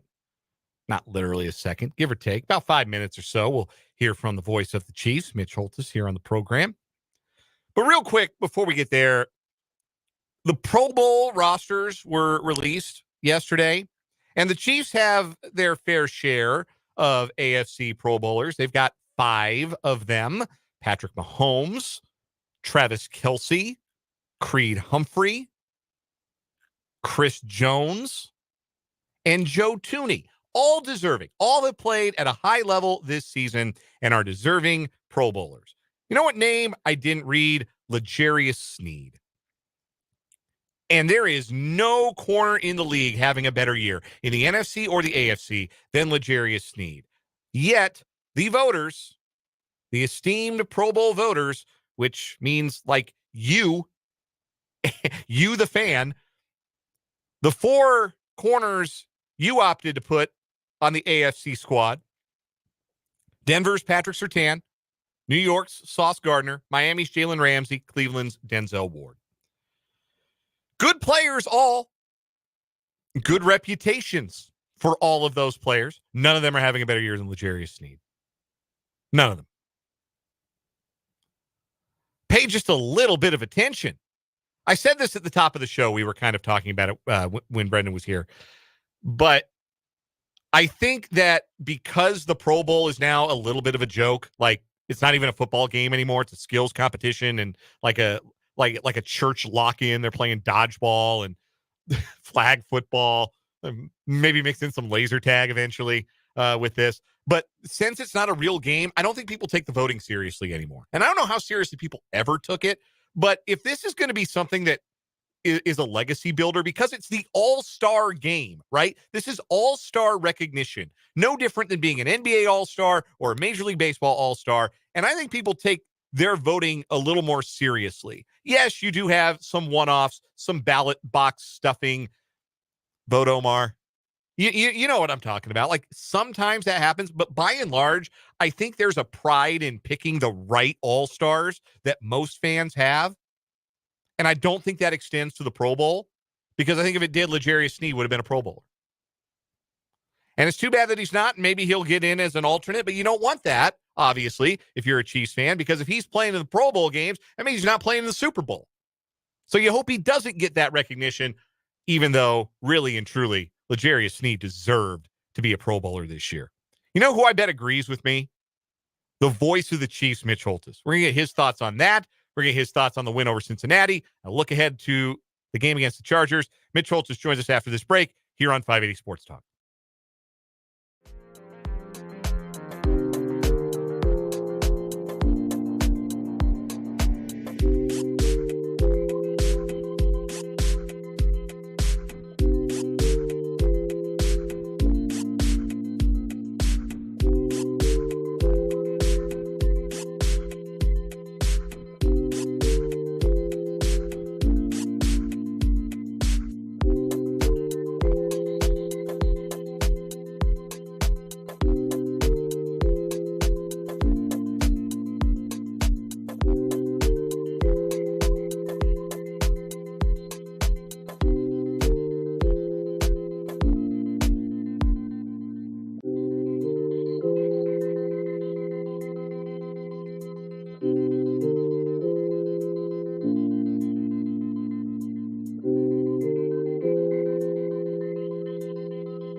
It is our pleasure here on 580 Sports Talk to be joined at this time by the voice of the Kansas City Chiefs, Mitch Holthus. He joins us as a courtesy of our friends at Azura Credit Union and Hy-Vee Thursdays throughout the season here on 580 Sports Talk. And Mitch, I want to start by going back to the win against Cincinnati on Sunday. And when we were discussing it, the thing that stood out to me is it felt like the Chiefs sort of steadied the ship a little bit with that win, that they got a measure of confidence and poise and cool back with the way they were able to reel in the Bengals and put that game away in the second half. What was your read as to what this win meant and what the way they went about it meant to this group as they once again clinched the AFC West? That's an awesome question. There's a multiplicity of things here that I think are benefits. One was during the game to beat a good team that was desperate to win, again, that had extra time. I put that on Twitter. You saw that, and it's flown coast to coast. Is the five, we went through all that, 5 straight opponents with extra time. But you also got all 3 phases that were culpable in the loss to the Raiders, all were contributors to the victory. And that gives you a esprit de corps, but they beat a good team. The Bengals, even with Jake Brown, they had played decent football and had a shot at the playoffs, and the Chiefs knocked them out. And offensively, to get Pacheco to be that good that early, to get the offensive line really set the tone. They took it personal, just like I started the broadcast. They took it personal and said, "Get on my back." And then Pacheco said, "I'm on your back. Everybody else get on my back." That was positive. The defense then, the way they ended the game, which was a complete decimation of Cincinnati with T. Higgins, with Jamar Chase, with Joe Mixon. They were all still out on the field, and the Chiefs defense just obliterated them. And then for Butker to nail 6 field goals. So all 3 phases. Now, the result was some obvious and some not so obvious. The obvious is you're locked into the 3 seed, and you get the chance to basically rest your dudes. We'll get to that in a second, I know. But the mental refresh here and the fact that every one of your 5 potential opponents are going to be in a knockdown, drag-out, claw-your-eyes-out game this week, either Saturday or Sunday, is just the 180-degree turn of where the Chiefs have been, where other teams have rested waiting for the Chiefs or in a knockdown, drag-out game to play them with a rest advantage. Now the Chiefs basically get that to start the playoffs, and all of that was done in that victory over Cincinnati.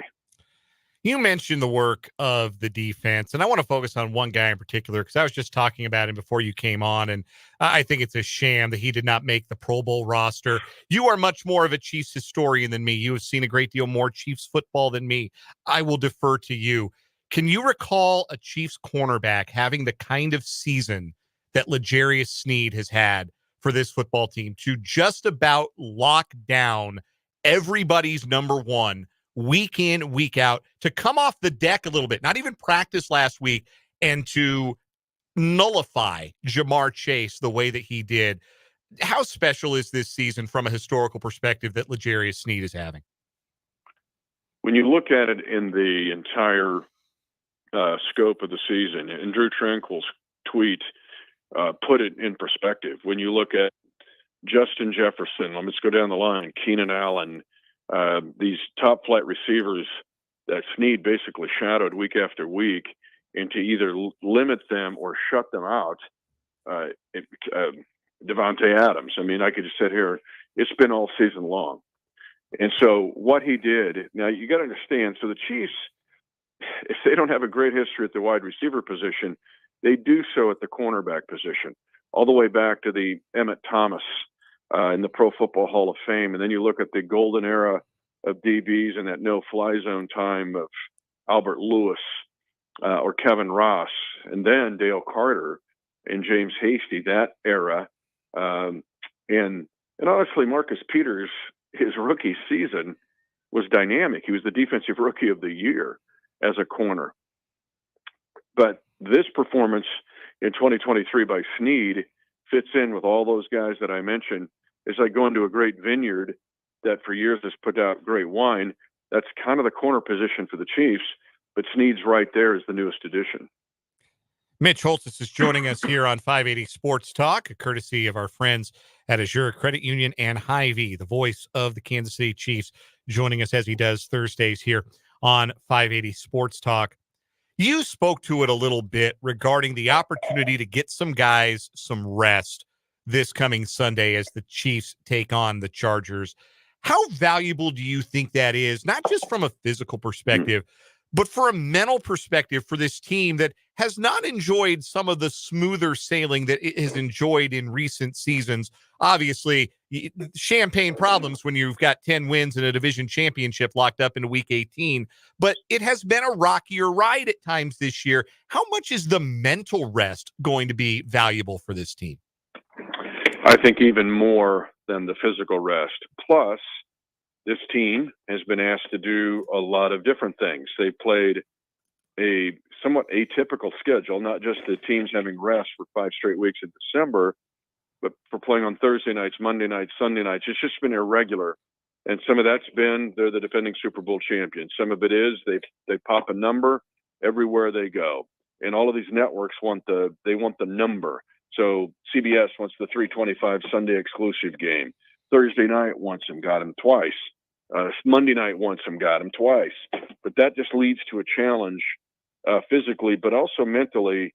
And then here for years, these guys have held up in these high, it's like a reliever in baseball playing high leverage innings.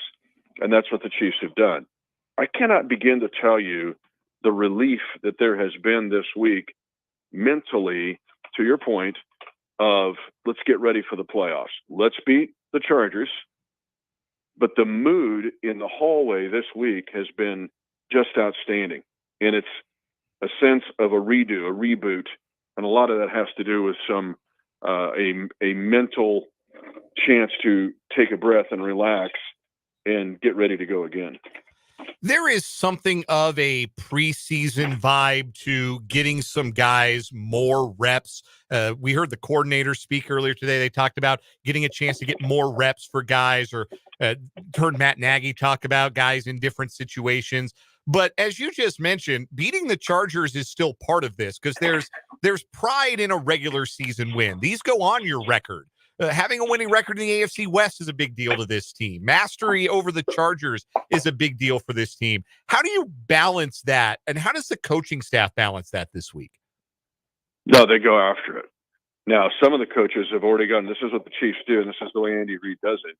Some of the coaches have already gone to prepare for the playoffs. Now, you have 5 different teams to prepare for, looking at the different probabilities, so that makes it more difficult. But still, if you read, and it will take some of the younger coaches and put them in the game planning mode. But he's got some of the assistants already working. Now, that's not to diminish this game. In fact, just the opposite. And the one area I would say that I would disagree with you is that it's different than a preseason vibe. And here's why. Because of the nature, it's a real game. You laid that out. But also because of the fact that you have the regular rules. You don't get extra guys this week. You only have 53 on the roster. We know that 7 of those will be inactive if you have, depending on the amount of offensive linemen you've got, you can only elevate 2 off the practice squad. The Chiefs will play this game, and I've seen this. This is the 4th time in 11 years the Chiefs have been under this scenario with Andy Reid. They play this game, Dan, with 38 guys. This is basically Rossville and Silver Lake, because you'll get, let's just say defensively, and Echo Boydo, the K-State corner, and Lawrence High kid, has done a great job on special teams. He's going to play now on scrimmage downs in this game. He's played none yet on a regular defensive snap, nor has Nick Jones, the 7th-round draft pick corner out of Ball State. He's played some special teams with 0 on defense. And the fact is they have to do their regular work on special teams. Jack Cochran, linebacker. Cam Jones, linebacker. And yet they're going to get all the scrimmage snaps. They're going to feel like they're in high school again because they're going to play a lot in this game. So it's not like a preseason game in that, yes, it counts, but you also are playing it under regular season rules. Meaning, and this gets to a point where, let's say Travis Kelce and the team's trying to make decisions here on who's going to play and who's going to sit. Well, they're going to suit up. You're only going to have so many inactive. But let's say trying to get Kelce his 1,000 yards, okay? And then set him out, get him out. Well, you're only going to have 2 tight ends left to finish the entire game, and you need them for the playoff game. It's Noah Gray and Blake Bell. If you don't do the Kelsey thing, you can elevate Matt Bushman off the practice squad, and now you've got 3 full tight ends to let her rip. And here's one of your nuggets of the night. The Chiefs have used 2 or 3 tight ends. They're third in the league in using the most, and they're about 30% of doing that. And the league average is something like 18%. So again, it's not as easy as you think. Actually, the Chiefs use 2 or 3 tight ends 37% of the time, and the league average is 27%. But defense, here's another one: safety on defense. You play Deion Bush has played 8 defensive snaps. He's been a special teams player, but he's only played 8 snaps from scrimmage. Shamari Connor is going to get even more snaps than he normally gets. Mike Edwards will still have to play. And those Edwards and Connor especially, you're going to need for the playoff game. So let's say Chris Jones, are you going to let him get his half sack and his bonus that everybody's talking about? Okay, if Chris Jones does not play in this game, you can elevate another DB or another defensive lineman off the practice squad. So these are tough decisions. And it's been every day of deciding who's in, who's out. And if you let these guys like Jones and Kelsey play, it's not as easy as like, okay, you guys are done, because now your lineup of playing 38 guys may go down to 36. And Topeka High will have more guys in week 1 play than the Chiefs will have this week against the Chargers. Couple more questions for the voice of the Chiefs. Mitch Holtz is joining us here on 580 Sports Talk. Again, the coordinator spoke earlier today. We heard them talk about some guys that they are intrigued to get more game reps to. What about from your perspective, Mitch? Who do you think are the most interesting guys, maybe one guy from either side of the ball, that you think has an opportunity to really show out with an increased opportunity? Well, defensively, I would say Felix Enudike-Uzama. This is huge for him. Now, let's go back to the history of this game of saying this is the 4th time. And you can look at 2013 when the Chiefs JVs almost knocked the Chargers varsity out of the playoffs. And Ryan Suckup missed a 41-yard field goal, or it would have been an all-timer upset.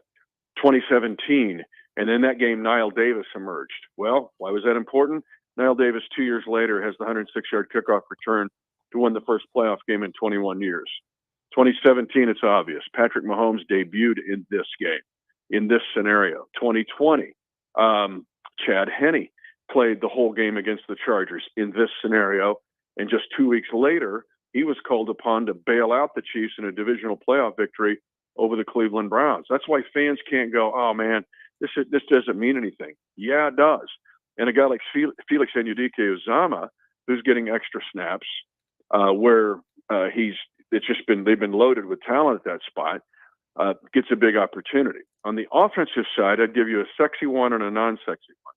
And the sexy one would be Justin Ross, whose social media cannot wait to have a 65-yard touchdown reception. And he might get one in this game. Well, he's going to get a chance, and so let her rip. The non-sexy one would be a guy like Mike Caliendo, an undrafted free agent offensive lineman, can play both center and guard. He's been waiting there.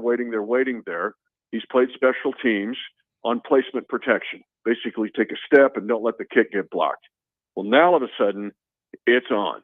He's going to play and play a lot. He may play center and guard, both, but he wears number 66. And if you want to get nerded this out and watch this and listen to it, we'll talk about him on the air.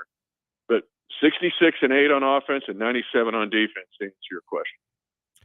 All right, last one for you, Mitch. I can't let you go without asking for your best nugget of the night for this coming Sunday's regular season finale in Los Angeles. I've got 2 that are kind of fun, and then one that ought to concern you, I guess, as a Chiefs fan. The first one would be Noah Gray. Noah Gray, only Pat Freiermuth of the Steelers has more catches without a drop among NFL tight ends than Noah Gray. Freiermuth has 30 no drops. You look at Noah Gray's got 28 receptions, no drops, and it's 34 targets. Noah Gray has caught almost everything. That's one. Fun. 2, Trent McDuffie. Trent McDuffie's 5 forced fumbles are second in the league, only to Chubb, who's now out for Miami. But he's tied with Khalil Mack, who is first in the NFL this year in yards picked up by sacks. Now, not all sacks are the same. Khalil Mack gets 10-yard sacks, but his forced fumbles at 5, tied with Trent McDuffie. That's kind of fun.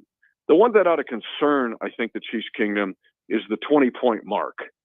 The Chiefs this year, when they allow less than 20 points, are 8-0. If they allow 20 points or more, they're 2-6. Last year, the Chiefs, when they allowed 20 points or more, were 9-2. And that was the best mark in the NFL since 1940. So it's a little bit different this year. We know that. But that 20-point mark is somewhat interesting going into the playoffs.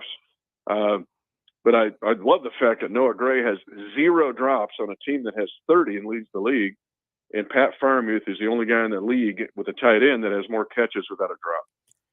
Always fascinating, always interesting, the best in the business. Mitch Holthus is the voice of the Kansas City Chiefs, joining us Thursdays here on 580 Sports Talk, sponsored by Hy-Vee and Azura Credit Union.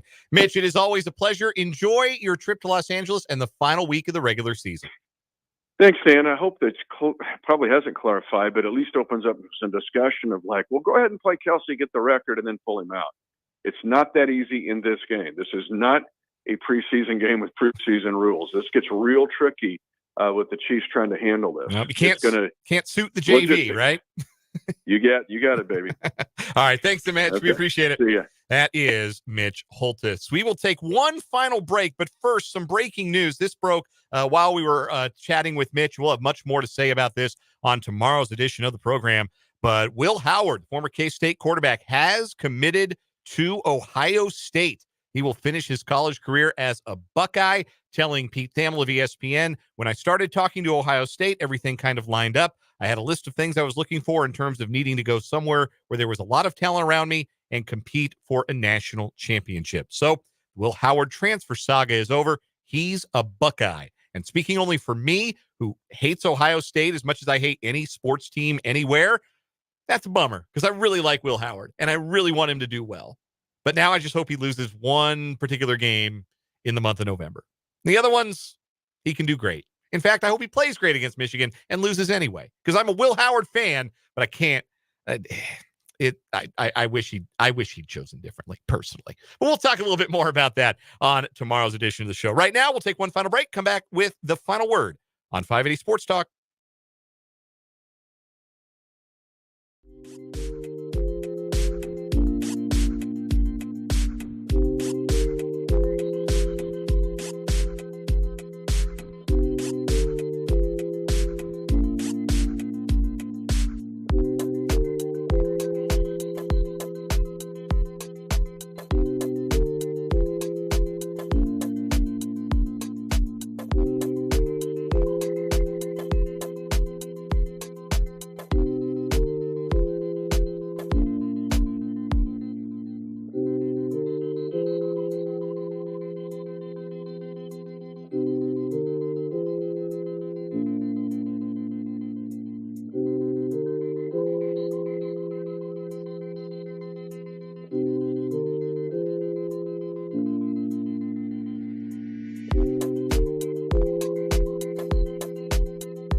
word time here on this edition of 580 Sports Talk as we wrap up the day. Final word from me. L'Jarius Sneed and Harrison Butker deserve better. They deserved to be Pro Bowlers. And on the one hand, there's but so mad that you can really get about them not getting to go to Orlando and play dodgeball with other NFL players. And again, the idea is the Chiefs go to another Super Bowl, or they at least go to the AFC Championship game, and those guys opt out and they don't even participate because you'd rather make a deep playoff run than participate in the Pro Bowl games in the first place. But still, being named to one Pro Bowl is one thing, but if you can stack them over the course of your career, that's a testament to your excellence. I truly believe that it can still be a testament to excellence if you are able to sustain Pro Bowl selections throughout your career. And L'Jarius Sneed deserved one this year for his play, and Harrison Butker deserved one this year, and for neither one to get it is a big bummer. And hopefully, maybe that gets corrected in the alternate process somewhere down the road, but it never should have come to that for either of those two Chiefs. That's going to do it for 580 Sports Talk today. Brandon's got Washburn Hoops right now on Classic Country 106.9. You can check that out on our sister station as we wrap things up here. He and I will be back with you tomorrow from 2 until high school hoops around 5:45 or so. We hope you join us then. Until then, for Brendan, I'm Dan. This is 580 Sports Talk.